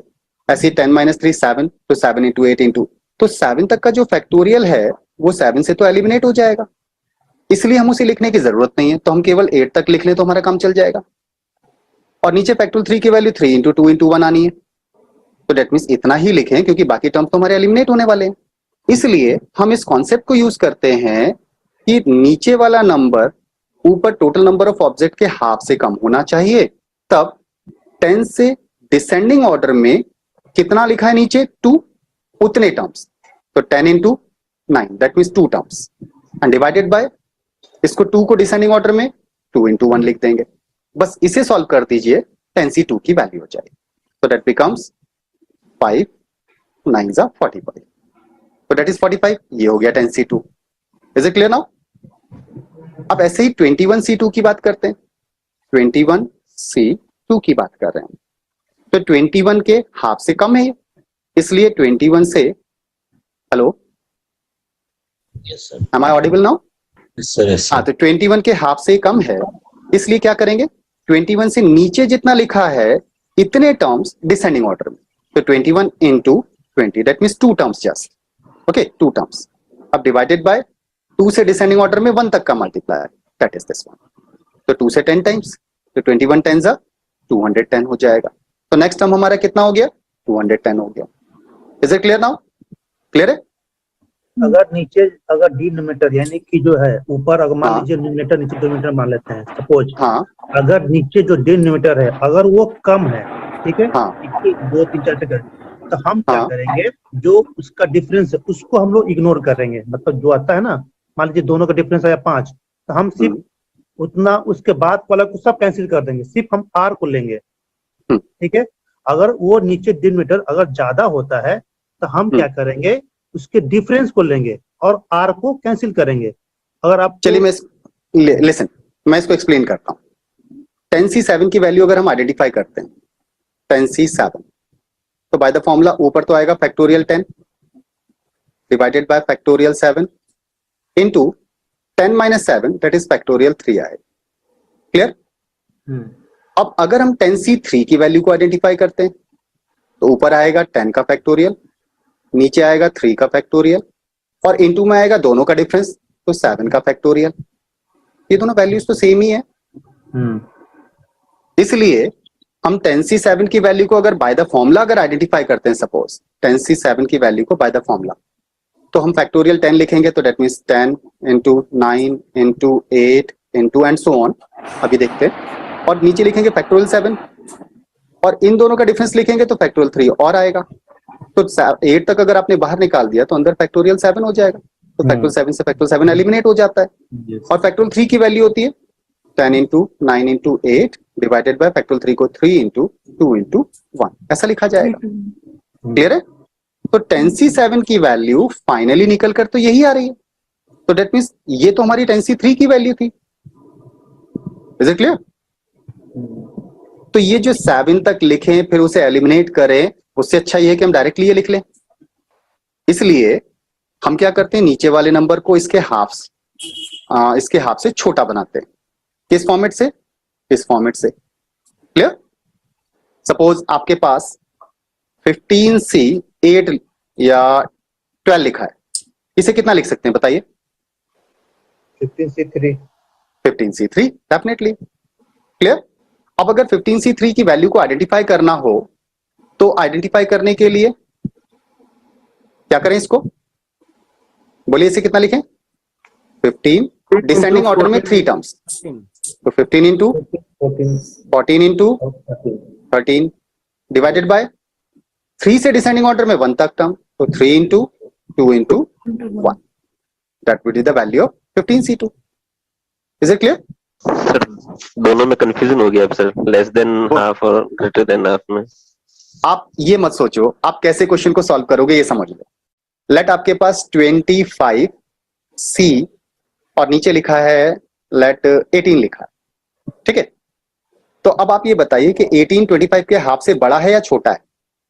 बड़ा बड़ा है, तो क्या करेंगे, इसको रिमूव करेंगे। कैसे? इन दोनों का डिफरेंस नीचे लिख देंगे, तो 25 और 18 का 7 कितना आएगा? ये 25 और 18 का डिफरेंस 7 7, तो हम नीचे 7 लिख लेंगे। Is it clear now? Yes sir वैसे भी हमसे दोनों कहा सेम हाँ ही आंसर सेम आएगा सर। हाँ आंसर सेम आएगा। सपोज आपसे कहा 12C 9 की वैल्यू आइडेंटिफाई कर, तो इसे कितना लिखना चाहिए? 12C3 12C3 clear now? और 12C3 की वैल्यू हम इजीली फाइंड कर सकते हैं। कैसे फाइंड करें बताइए? बताइए। 12 into 11 into 10 11 into 10 divided by 3 into 2 divided by 3 3 into 1 2 into 1. 1 Clear? Now we can easily solve it. That is 2. That means that would be 220. Clear now? yes sir. Okay.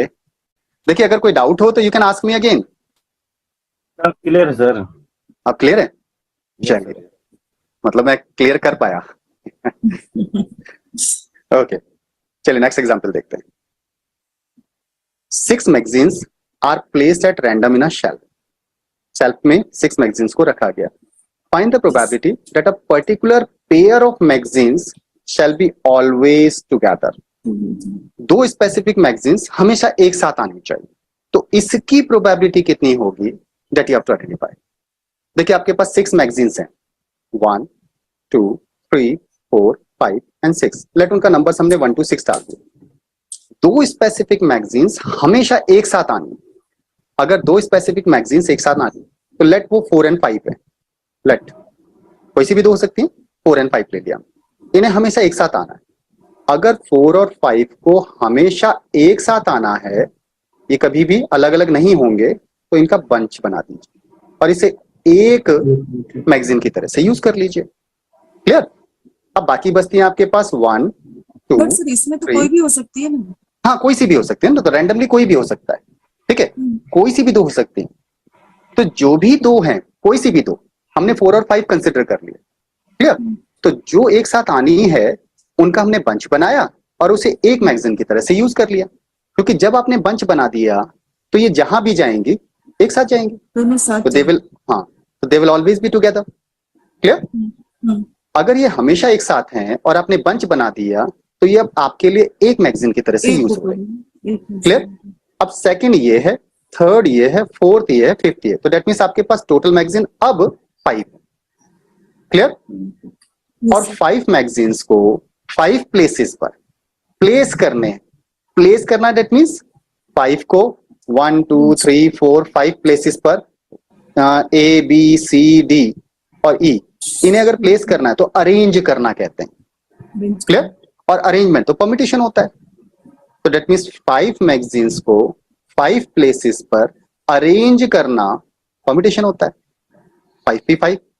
अब ये बात याद रखिएगा कि टोटल नंबर ऑफ जितने भी objects हैं, अगर उन सबको अरेंज कर रहे हैं तो इसका वे नंबर ऑफ ऑब्जेक्ट के फैक्टोरियल के बराबर होता है।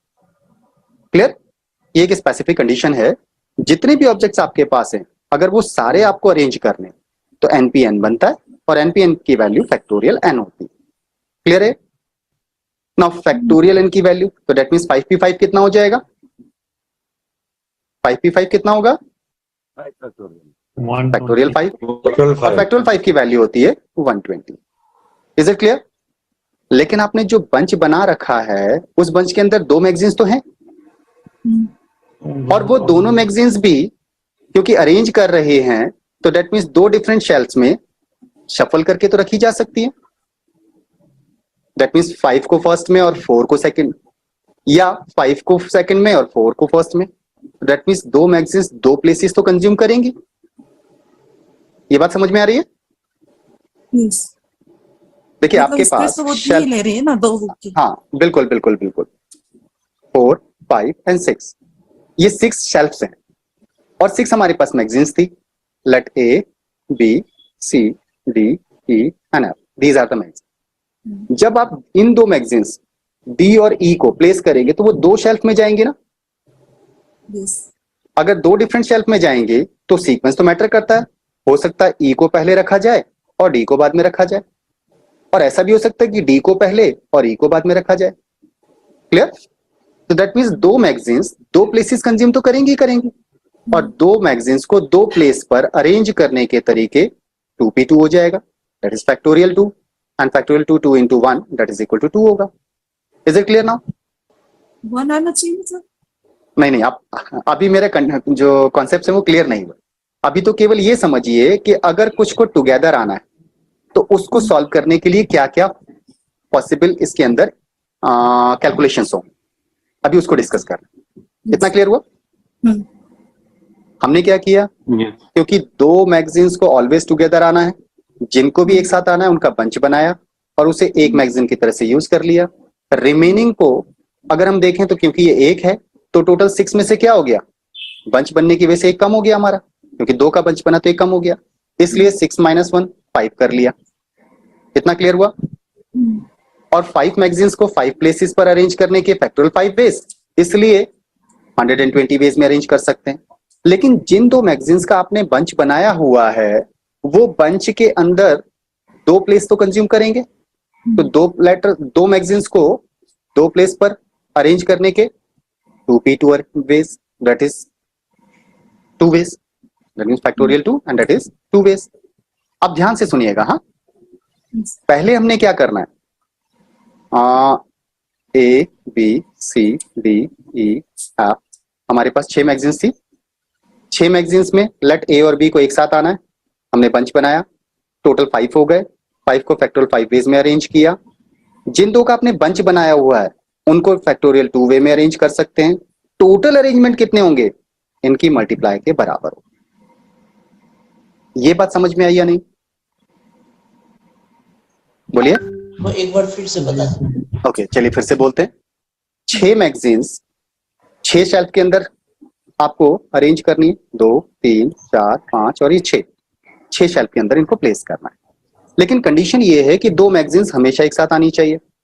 अगर दो मैगजीन्स को एक साथ आना है तो जिनको भी एक साथ आना है उनका बंच बनाते हैं, और उनका बंच बनाने पर आपके पास अब, क्योंकि बंच बना दिया तो ये एक मैगजीन की तरह से यूज होगी, क्लियर? तो डेट हम इसे एक मैगजीन कंसिडर करें। एक ये है, दूसरी ये, third, fourth and fifth, that means हमारे पास टोटल 5 मैगजीन्स हो गए बंच बनाने की वजह से, और 5 मैगजीन्स को 5 शेल्फ में अरेंज करने के फैक्टोरियल 5 वेज। लेकिन जिसका आपने बंच बनाया है उस बंच के अंदर दो मैगजीन्स हैं और दो मैगजीन्स दो डिफरेंट शेल्फ कंज्यूम करेंगे, तो दो मैगजीन्स को दो शेल्फ में अरेंज करने के फैक्टोरियल 2 वेज होंगे। ओवरऑल इन दोनों की मल्टीप्लाई के बराबर वेज होगा। ये इज इट जो क्लियर नाउ? ये जो फैक्टोरियल 2 है, यानी कि ए बी में या तो पहले बी हो सकता है या ए। बिल्कुल बिल्कुल। सिर्फ उसको भी सर दो तरीका से हम अरेंज कर सकते हैं। जब कभी हाँ। भी लिखा रहे टुगेदर लिखा रहे उसको हाँ। हम लोग एक यूनिट मानते हैं, हाँ, उसको एक यूनिट मान लेते हैं। बाकी अगर ये बचा एक यूनिट है, एक हाँ। ये अलग हो गया तो बचा कितना आपका 4, तो 4 वो हाँ। और एक यूनिट ये, तो हम निकाल हाँ, तो लेंगे मिलकर 5 हो गया। फैक्टोरियल 5। आप ये Yes. 4 और 5 करने किया है, इसको भी तो हाँ। अरेंज करेंगे ना दो तरीका से। हो सकता है Definitely. 4 पहले आ जाए 5 बाद में, 5 पहले आ जाए 4 बाद में, ये दो तरीका हो गया ना। इसको भी हम करेंगे फैक्टोरियल 2 और फिर दोनों को आप ओवरऑल कर देंगे। हाँ, दोनों का मल्टीप्लाई हो जाए। क्लियर इतना?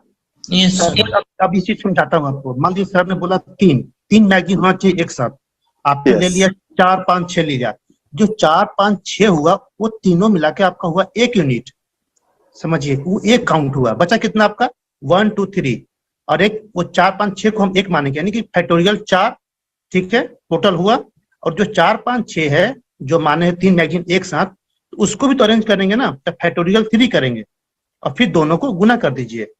चलिए इसी को मैं जो आपने कहा मैं इसी को एक्सप्लेन करता हूँ। लेट हमारे पास A B C D and E F 6 magazines.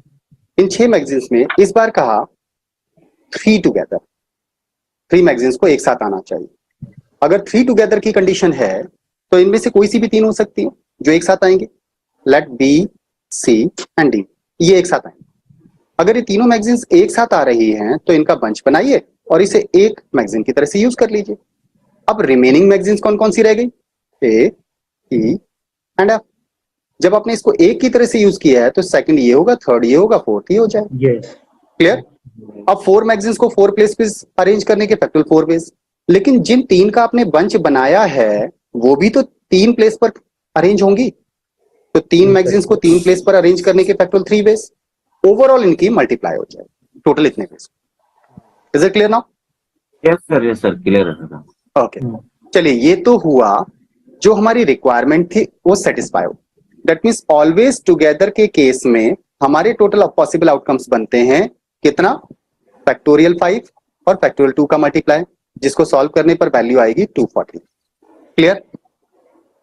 ये हो गया फेवरेबल आउटकम्स। लेकिन अगर प्रोबेबिलिटी आइडेंटिफाई करनी है, क्योंकि क्वेश्चन में तो कहा है प्रोबेबिलिटी, तो प्रोबेबिलिटी आइडेंटिफाई करने के लिए क्या करना होगा? Favourable outcomes upon total possible outcomes करना होगा। तो टोटल पॉसिबल आउटकम्स कितना होगा? हमारे पास 6 मैगजीन्स हैं, 6 मैगजीन्स को 6 शेल्फ पर अरेंज करना है। जब हम टोटल पॉसिबल आउटकम्स निकाल रहे होते हैं तो जो कंडीशन हमें गिवन है उसे इंक्लूड नहीं करते। दैट मीन्स 6 मैगजीन्स को 6 प्लेसेस पर अरेंज करने के टोटल तरीके 6p6 हो जाएंगे, और 6p6 तो फैक्टोरियल 6 होता है, और फैक्टोरियल 6 की वैल्यू 720 हो जाती है। क्लियर? ये बात समझ में आई? Yes sir. Yes sir. Okay, तो फेवरेबल आउटकम्स हमारा आया था 240 और टोटल पॉसिबल आउटकम्स 720। तो probability becomes favourable outcomes upon total possible outcomes. तो फेवरेबल 240 अपॉन 720, सिंप्लीफाई करने पर 0.32, that would be the probability. Is it clear not? Hello, is it clear to everybody? yes sir. Yes sir. चलिए इसकी second condition देखते हैं। अब वो कह रहा है never together. Okay, never together. अभी हमने आइडेंटिफाई किया ऑलवेज टुगेदर, तो ऑलवेज टुगेदर की कंडीशन तो आप आइडेंटिफाई कर चुके हैं, तो probability is 0.333। Okay, total possible outcomes की जितनी भी पॉसिबल प्रोबेबिलिटीज हो सकती हैं उनका सम कितना होता है? 1। दैट मीन्स जितनी भी किसी भी एक इवेंट की प्रोबेबिलिटीज हैं उन प्रोबेबिलिटीज का सम 1 होता है। तो sum of all the probabilities of any event is 1। और इसमें से 2 मैगजीन्स के एक साथ आने की प्रोबेबिलिटी अभी हमने आइडेंटिफाई की 0.33। तो एक साथ नहीं आने की कंडीशन कितनी हो जाएगी? माइनस कर देते हैं इसको। क्लियर? ये बात समझ में आई या नहीं? हाँ बोलिए। हेलो हेलो, हाँ समझ में आ गई सर। समझ आया सर। Okay okay okay. तो अब कॉन्सेप्ट क्या है? कॉन्सेप्ट ये है, excuse me just a minute. Okay, concept ये है कि जब भी हम प्रोबेबिलिटी के किसी क्वेश्चन को सॉल्व कर रहे हैं तो प्रोबेबिलिटी में हम केवल और केवल पॉजिटिव प्रोबेबिलिटी तो डायरेक्टली फाइंड कर सकते हैं, पॉजिटिव प्रोबेबिलिटी को डायरेक्टली फाइंड किया जा सकता है, लेकिन नेगेटिव प्रोबेबिलिटी अगर आइडेंटिफाई करने के लिए कहा जाता है तो टोटल जिसकी वैल्यू हम 1 लेते हैं 1 में से पॉजिटिव प्रोबेबिलिटी को माइनस कर दीजिए, ये नेगेटिव प्रोबेबिलिटी की वैल्यू हो जाती है। क्लियर है? 1 में से पॉजिटिव प्रोबेबिलिटी को माइनस करने पर नेगेटिव प्रोबेबिलिटी की वैल्यू आती है। सर Is it अगर clear? हाँ बोलिए। अगर एग्जाम में अगर क्वेश्चन निगेटिव वाला ही आएगा तो पहले पॉजिटिव निकाल करके फिर 1 माइनस करना पड़ेगा या yes yes yes yes yes करना ही पड़ेगा। कुछ स्पेसिफिक कंडीशन है जिसमें हम डायरेक्टली एक्सप्लोर कर पाए तो हम कर लेंगे, लेकिन जब हमसे कहा जा रहा है कि 6 मैगजीन्स हैं और 6 प्लेसेस पर अरेंज करना है, तब उस केस में हमारे लिए प्रॉब्लम हो जाएगी। क्लियर है? Excuse me just a minute. या अब चलिए इसको थोड़ा सा और एक्सप्लोर करते हैं। लेट हम एक डाइस की बात कर रहे हैं, जस्ट एक सिंगल डाइस की बात कर रहे हैं। सिंगल डाइस के टोटल पॉसिबल आउटकम्स 1 2 3 4 5 एंड 6 होते हैं। ओके, तो अब आपसे कहा गया कि डाइस पर लेट 3 से डिविजिबल नंबर्स आने की प्रोबेबिलिटी नंबर्स डिविजिबल बाय 3 होने की प्रोबेबिलिटी बताइए। तो 3 से डिविजिबल नंबर कौन कौन से हैं इसमें? 3 और 6 3 और 6, 3 एंड 6। इसका मतलब फेवरेबल आउटकम्स कितने हुए हमारे? 2 हो गए। तो प्रोबेबिलिटी क्या होता है? Favourable outcomes upon total possible outcomes. तो टोटल तो 6 में से कोई सा भी एक नंबर आ सकता है, तो the probability will be 1/3। That means number being divisible by 3 की प्रोबेबिलिटी कितनी हो गई? 1/3। Is it clear? लेकिन अगर आपसे बोलता number not being divisible by 3, तो क्या करते? 1 में से नंबर डिविजिबल बाय 3 की प्रोबेबिलिटी को माइनस कर देते। That would B numbers not divisible by 3 की probability. Is it clear? So that becomes 2/3. लेकिन क्योंकि यह छोटा केस है और इसकी सारी पॉसिबल आउटकम्स हमारे सामने हैं, तो ऐसे केस में हमें जरूरी नहीं है कि हम पहले इसको निकालें और फिर निकालें। ऐसे केस में हम डायरेक्टली सॉल्व कर पाएंगे। अगर आपसे कहा जाता कि नंबर नॉट डिविजिबल बाय 3 की प्रोबेबिलिटी फाइंड करो, तो 3 is divisible by 3, 6 is divisible by 3, तो इनको छोड़ दो। बच्चे कितनी कंडीशंस? तो 4 numbers are not divisible by 3, ठीक है। और टोटल पॉसिबल नंबर्स 6, तो 4/6 हो जाएगा। तो इसे कितना लिखा जा सकता है? 2/3। सो नंबर्स नॉट बीइंग डिविजिबल की प्रोबेबिलिटी 2/3 के लिए हमें इसको निकालने की जरूरत नहीं पड़ रही। रीजन कि ये कंडीशन सारी एक्सप्लोर कर पा रहे हैं। समझ में आया या नहीं? बोलिए। Yes sir. ओके, यहां पर 3 से डिविजिबल नंबर आप एग्जैक्टली आइडेंटिफाई कर पा रहे हैं, और उनको छोड़कर बचेंगे कौन से नंबर, उनको भी डायरेक्टली आप आइडेंटिफाई कर पा रहे हैं। इसलिए नॉट डिविजिबल बाय 3 की कंडीशन में 1, 2, 4, 5, दैट मींस 4 नंबर्स हैं जो हमारी रिक्वायरमेंट फुलफिल कर रहे हैं, एंड टोटल 6 में से कोई सा भी एक नंबर आ सकता है, इसलिए प्रोबेबिलिटी 2/3 हो रही। तो हमें इसको आइडेंटिफाई करने की जरूरत नहीं पड़ी। Is it clear now? Yes sir. Hello yes sir, right. Hello yes hello. Sir. Yes हाँ सर। आ रही है बात सर। ओके, चलिए अब नेक्स्ट कंडीशन देखते हैं। Next is example number 5। एक वर्ड दिया है रैंडम, इसको अरेंज करना है, इसके लेटर्स को अरेंज करना है। If the letters of the word random be arrange, और अरेंजमेंट क्या होता है? परम्यूटेशन या कॉम्बिनेशन? परम्यूटेशन। परम्यूटेशन होता है। Permutation. What is the chance that the two letters A and O will be at the extremes? A और O extreme and पर होने चाहिए। इसके कितने चांसेस हैं, हमसे कहा गया। देखिए आपके पास वर्ड के अंदर टोटल लेटर्स कितने हैं?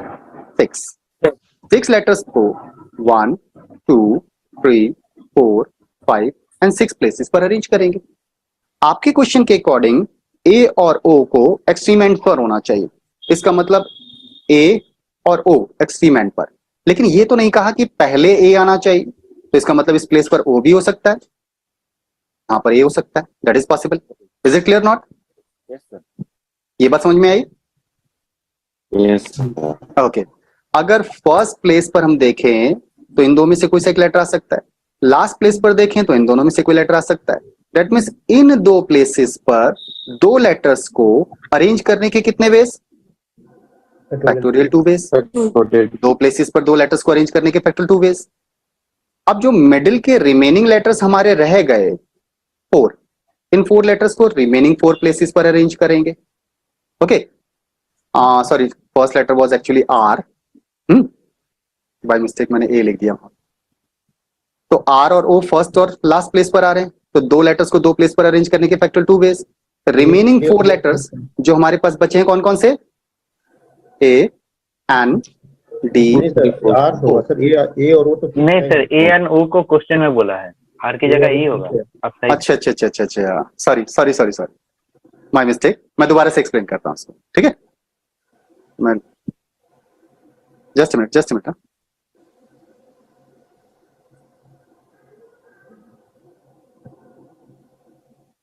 चलिए फिर से देखते हैं जो क्वेश्चन कहा गया था, मैंने उधर प्रॉपर्ली ध्यान नहीं दिया। ओके, क्वेश्चन के अकॉर्डिंग 6 लेटर्स को अरेंज करना है, तो 6 लेटर्स के लिए हमारे पास स्पेसेस कितने होंगे? 1, 2, 3, 4, 5 एंड 6। आपके क्वेश्चन के अकॉर्डिंग ए और ओ को एक्सट्रीम एंड पॉइंट्स पर आना है, तो ए फर्स्ट पर और ओ लास्ट पर हो सकता है, लेकिन ऐसा नहीं कहा है कि ए को ही फर्स्ट प्लेस पर आना है, ये एक्सट्रीम एंड पॉइंट्स पर तो होंगे, तो डेट मीन्स ओ यहां पर और ए यहां पर भी हो सकता है। तो इन दो प्लेसेस पर इन दो लेटर्स को अरेंज करने के फैक्टोरियल 2 वेज हो गए। Is it clear? Yes. Okay, अब आते हैं रिमेनिंग 4 लेटर्स के बारे में। तो रिमेनिंग 4 लेटर्स हमारे पास बचते हैं R, M, D and O.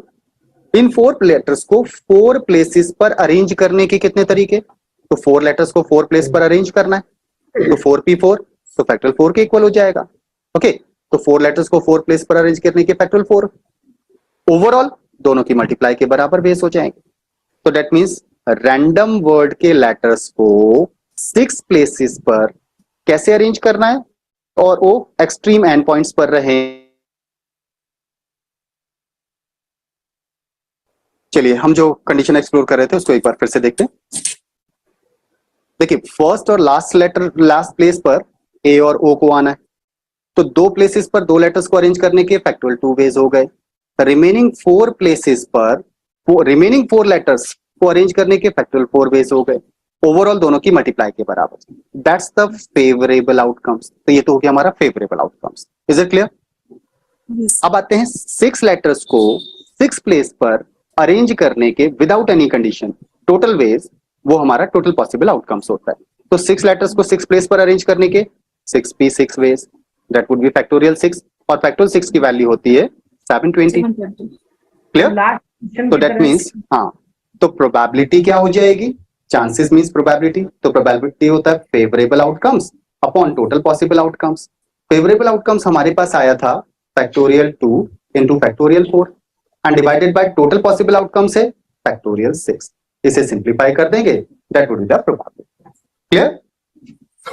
So that would be factorial 2 और फैक्टोरियल 4 का प्रोडक्ट आएगा 48 और फैक्टोरियल 6 की वैल्यू आ रही है 720। 720। क्लियर? तो that means 48 upon 720 will be the probability. Solve करने पर 0.6667 हो जाता है। 2 balls are drawn from a bag one by one with 2 white and 3 black balls. What is the probability that the second ball is white? तो second ball के white होने की probability हमसे आइडेंटिफाई करने के लिए कह रहा है। अब ऐसे केस में एक स्पेसिफिक कंडीशन दी गई है, क्योंकि एक कंडीशनल प्रोबेबिलिटी हो जाती है। अब कंडीशनल प्रोबेबिलिटी एक्चुअली अभी बताया नहीं है, तो इसलिए थोड़ा सा प्रॉब्लम कर रहा होगा। चलिए देखते हैं। क्वेश्चन के according 2 white and 3 black balls bag के अंदर है। ओके, नाउ 1 by 1 अगर आप ड्रॉ कर रहे हैं तो डेट मीन्स आपके पास 2 चांसेस हैं, first chance and second chance. 2 chances की बात कर रहे हैं। क्लियर? अब क्वेश्चन के अकॉर्डिंग क्वेश्चन में कहा गया है second ball is white, second white होनी चाहिए, तो इसका मतलब फर्स्ट वाली आपकी व्हाइट नहीं होनी चाहिए। क्लियर? ये तो कंडीशन हुआ। नाउ फर्स्ट हो भी सकता है, ना सर, फर्स्ट हो भी सकता है, लेकिन सेकंड होना ही है। What is the probability that the second ball is white? Yes, तो फर्स्ट वाली व्हाइट हो भी सकती है, लेकिन सेकंड तो डेफिनेटली व्हाइट ही होनी चाहिए। Yes sir. क्लियर? तो सेकंड वाली डेफिनेटली व्हाइट होनी चाहिए। Now ball drawn from the bag 1 by 1 है। अगर आप 1 by 1 ड्रॉ कर रहे हैं तो फर्स्ट बॉल जो आपने ड्रॉ की थी उसे बैग के अंदर रिप्लेस किया गया या नहीं किया गया? हाँ, ये नहीं बात लिखा है मैटर सर, करेगी। विदाउट रिप्लेसमेंट हाँ, ये वर्ड ही नहीं लिखा हाँ, है इसमें। तो जब क्वेश्चन नहीं लिखा गया तो दैट मींस रिप्लेसमेंट की कंडीशन है या नहीं है? नहीं होगी तो नहीं, उस नहीं, नहीं एक्चुअली इसमें रिप्लेसमेंट नहीं होगा। लेते हैं। जब नहीं दिया गया है तो उसे रिप्लेस किया जाएगा। ओके, और जब दिया जाएगा कि first ball is not replaced in the bag, तब आप कंसीडर करोगे कि उसे नहीं मिलाया जाए। क्लियर? वैसे इस क्वेश्चन में ये बात मिसिंग है, दिया होना चाहिए था, इसीलिए आपको प्रॉब्लम हो रही होगी हाँ, शायद। ये क्लियर नहीं लिखा ये प्रॉब्लम है ना? है, विदाउट रिप्लेसमेंट और हाँ, विद रिप्लेसमेंट। हाँ, तो इस क्वेश्चन के अंदर क्योंकि लिखा नहीं है तो ये विद रिप्लेसमेंट की कंडीशन। ओके, अब तो हो जाएगा शायद। एक्चुअली कंडीशनल प्रोबेबिलिटी है सेकंड बॉल इज वाइट, या तो क्वेश्चन की लैंग्वेज में कुछ मिसिंग है। कुछ तो है सर, बट हाँ, हाँ। यहाँ इसमें एक क्लियर लिख अच्छा, दिया कि ये 1 बैग, three- अगर आता 2 बैग तो तो एकदम उसमें ये हो सकता है सर, सेकंड बॉल व्हाइट आने के एक ही चांस हो सकता है। इसके एक्चुअली हिसाब से, क्योंकि दो दो ही बॉल है कंडीशंस ना, देखिए दो ही एक्चुअली बॉल दो है तो कंडीशंस उसमें से लिसन दो कंडीशंस बनती हैं। फर्स्ट, क्योंकि फर्स्ट बॉल ब्लैक आए, ओके फर्स्ट बॉल ब्लैक आए तो सेकंड बॉल आपकी White. वाइट, वाइट है। ओके वाइट आएगी। अगर फर्स्ट वाइट है और सेकंड भी वाइट है तो दो कंडीशन बन सकती है ना आपकी। हाँ, दो ही कंडीशन बोले। 3 हो Clear? गई ना। हाँ बोलिए बोलिए अच्छा, बोलिए दो- बोलिए। 3 भी तो हो सकता है, तो हो सकता है फर्स्ट पे अपना ब्लैक आ जाए, हाँ। थर्ड पे, सेकंड पे First- व्हाइट। बोल रहे ऊपर हाँ तो ये तो हमने ले लिया। व्हाइट तो आना ही है ना। हाँ सेकंड तो हमें White हर हाल में तो वाइट दो ही- चाहिए। कंडीशन तो दो ही आएगी। हाँ तो दो ही कंडीशंस बनेंगे, इसलिए दो कंडीशंस का समेशन है। ठीक है, आइदर और की कंडीशन है, आइदर दिस वन और आइदर और प्लस होता है, इसलिए प्लस किया गया। पांच ये बात समझ में आई? हाँ प्लस वाला समझ में आ गया, लेकिन 2/5 और 1/4 ये समझ में नहीं आ रहा है। 5 में से 2 उठा रहा है, ठीक है, और 1 नहीं 5 और में से उसमें दोनों से एक एक साथ रह नहीं गई। उठा रहा है, 5 में से एक ही उठाएगा एक बार में, क्योंकि 1/1 की कंडीशन है ना।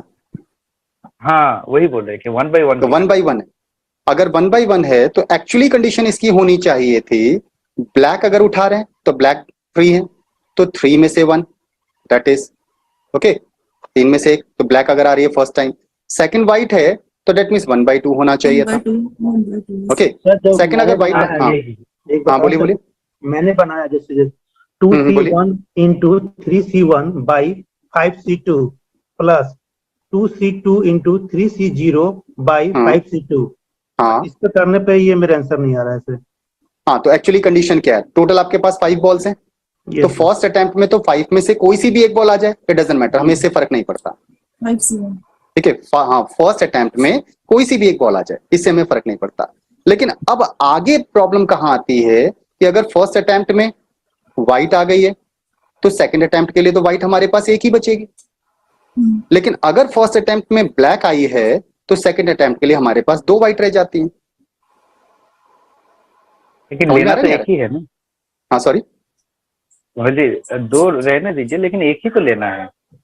नहीं एक्चुअली आप एक बात समझिए, उसमें ऐसा फर्स्ट नहीं लिखा बॉल है। जो आप फर्स्ट बॉल ड्रॉ कर रहे हैं इस फर्स्ट टाइम आपके बैग के अंदर 5 बॉल्स हैं।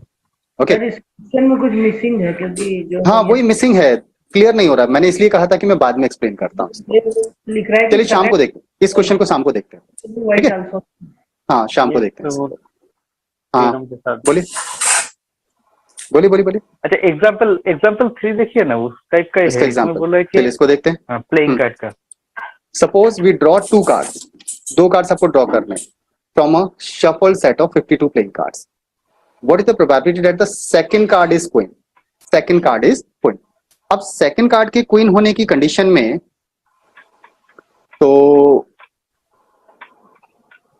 4 क्वीन होगी। ये एक्चुअली कंडीशनल प्रोबेबिलिटीज का ही कॉन्सेप्ट है ये ना।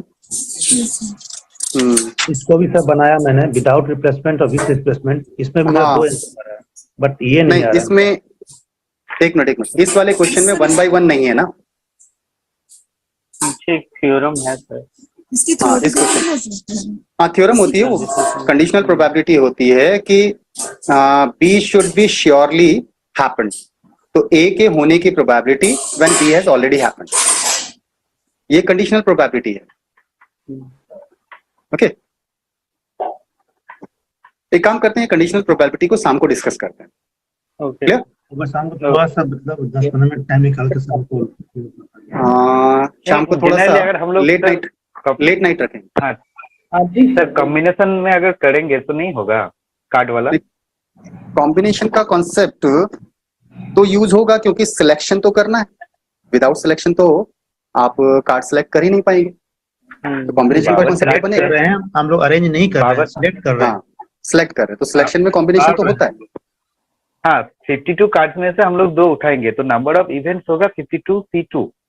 डेफिनेटली पहले हाँ और ऊपर आएगा 4 क्वीन 4 ही होता है, हाँ तो हम्म। 4 में से एक हम्म। तो मतलब होना ही है, और बाकी sure. बाकी क्वीन भी हो सकता है, और नहीं तो 48 कार्ड में से कोई एक हो सकता है। या तो इस हिसाब से तो हो जाना चाहिए ना, मतलब देखिए इसको समझते हैं, चलिए समझते हैं। लुक हियर हमारी 2 कंडीशन बनती है कि first drawn card is queen और नॉट।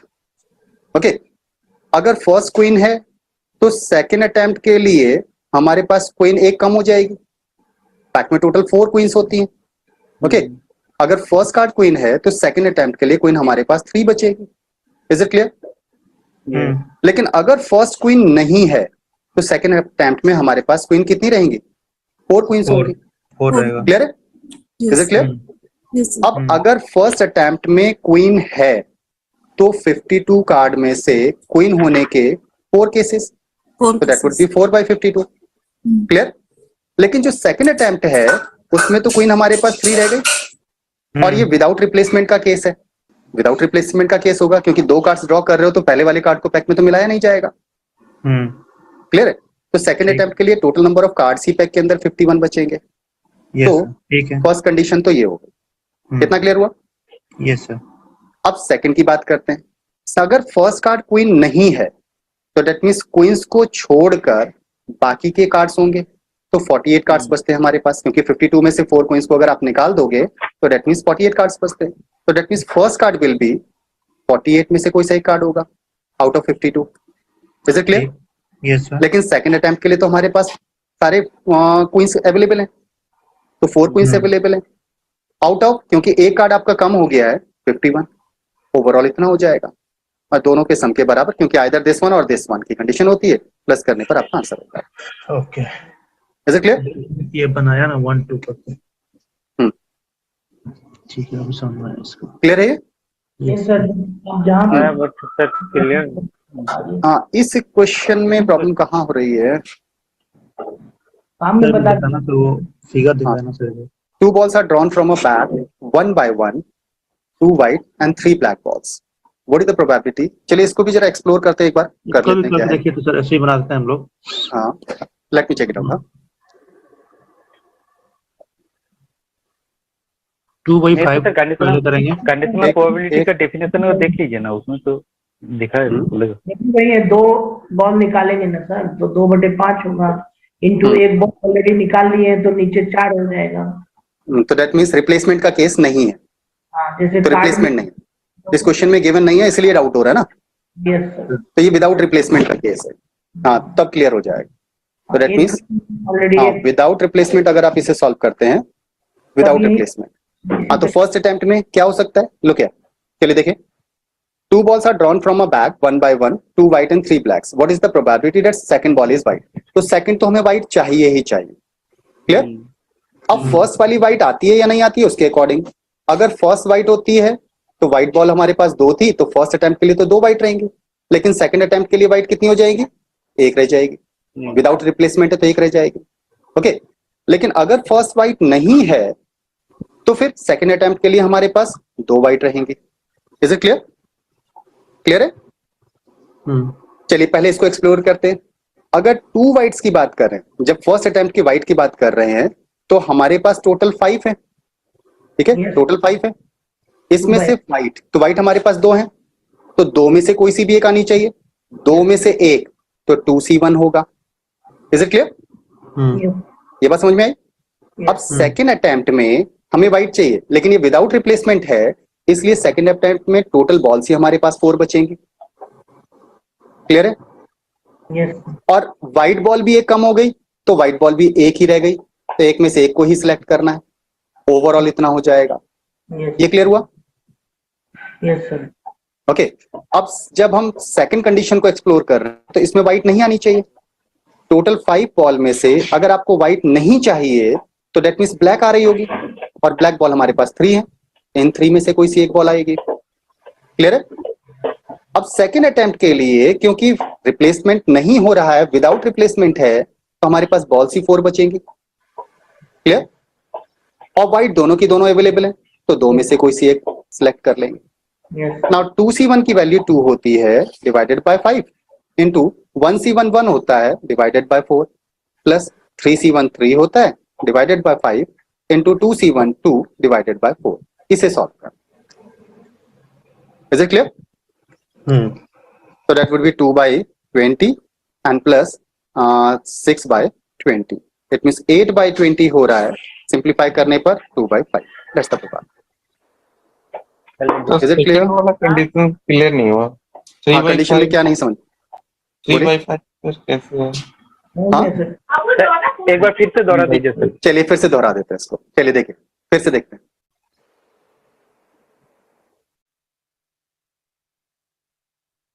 ओके देखिए, हमारे क्वेश्चन के अकॉर्डिंग हमसे कहा गया है कि आपको 1 by 1 सॉरी 2 बॉल्स ड्रॉ करनी है, 2 बॉल्स ड्रॉ करनी है, और इन दोनों बॉल्स के बारे में विदाउट रिप्लेसमेंट की कंडीशन है, रिप्लेसमेंट नहीं होना। अगर रिप्लेसमेंट नहीं होना है तो फर्स्ट अटेम्प्ट की बॉल को बैग में हम दोबारा नहीं मिलाएंगे। अब कंडीशन क्या बनती है, आपसे कहा व्हाट इज द प्रोबेबिलिटी कि सेकंड बॉल इज वाइट, तो सेकंड तो डेफिनेटली हमें वाइट चाहिए ही चाहिए, सेकंड तो वाइट ही होनी चाहिए। तो फर्स्ट वाली ब्लैक भी हो सकती है और फर्स्ट वाली वाइट भी हो सकती है, तो दैट मींस 2 कंडीशंस बन गई हमारी। Is it clear? अगर फर्स्ट वाली ब्लैक आती है तो फर्स्ट अटेम्प्ट के लिए तो पैक के अंदर टोटल 5 बॉल्स है। ओके, इन 5 में से ब्लैक आनी है, ब्लैक हमारे पास कितनी है? 3 है, तो दैट मींस इन 3 में से कोई सी भी एक बॉल आएगी, तो ब्लैक होने की कंडीशंस तो ये हो गई। अब बात करते हैं व्हाइट की, क्योंकि व्हाइट आनी चाहिए सेकंड बॉल, और व्हाइट कितनी है? 2 है, इन 2 में से कोई सी भी एक आ जाएगी। क्योंकि एक बॉल आप पहले ही निकाल चुके हो और उसे रिप्लेस नहीं करना है, विदाउट रिप्लेसमेंट है, तो सेकंड अटेम्प्ट के लिए 4 बॉल्स रह जाएंगी बैग में। Is it clear? ओके, अब अगर फर्स्ट बॉल व्हाइट आ जाती तो व्हाइट हमारे पास कितनी है? 2, तो दैट मींस इन 2 में से कोई सी एक बॉल आती, और टोटल 5 में से कोई सी एक आएगी, तो दैट इज 5 हो जाएगा। Is it clear? लेकिन सेकंड अटेम्प्ट के लिए क्योंकि विदाउट रिप्लेसमेंट है, टोटल बॉल तो 4 बचेंगी बैग के अंदर, जिसमें से एक बॉल हम पहले ही निकाल चुके हैं, तो व्हाइट बॉल हमारे पास बचेगी कितनी? एक ही बचेगी, और उसी को हमें सिलेक्ट करना है। क्लियर? ना अभी हमने सॉल्व किया था 3C1 3 होता है और 2C1 2 होता है, तो दैट मींस ये कंडीशन ये वाली हो जाएगी, एंड 2C1 2 हो जाएगा, 1C1 1 होता है, तो probability will be this. Is it clear? ठीक सर।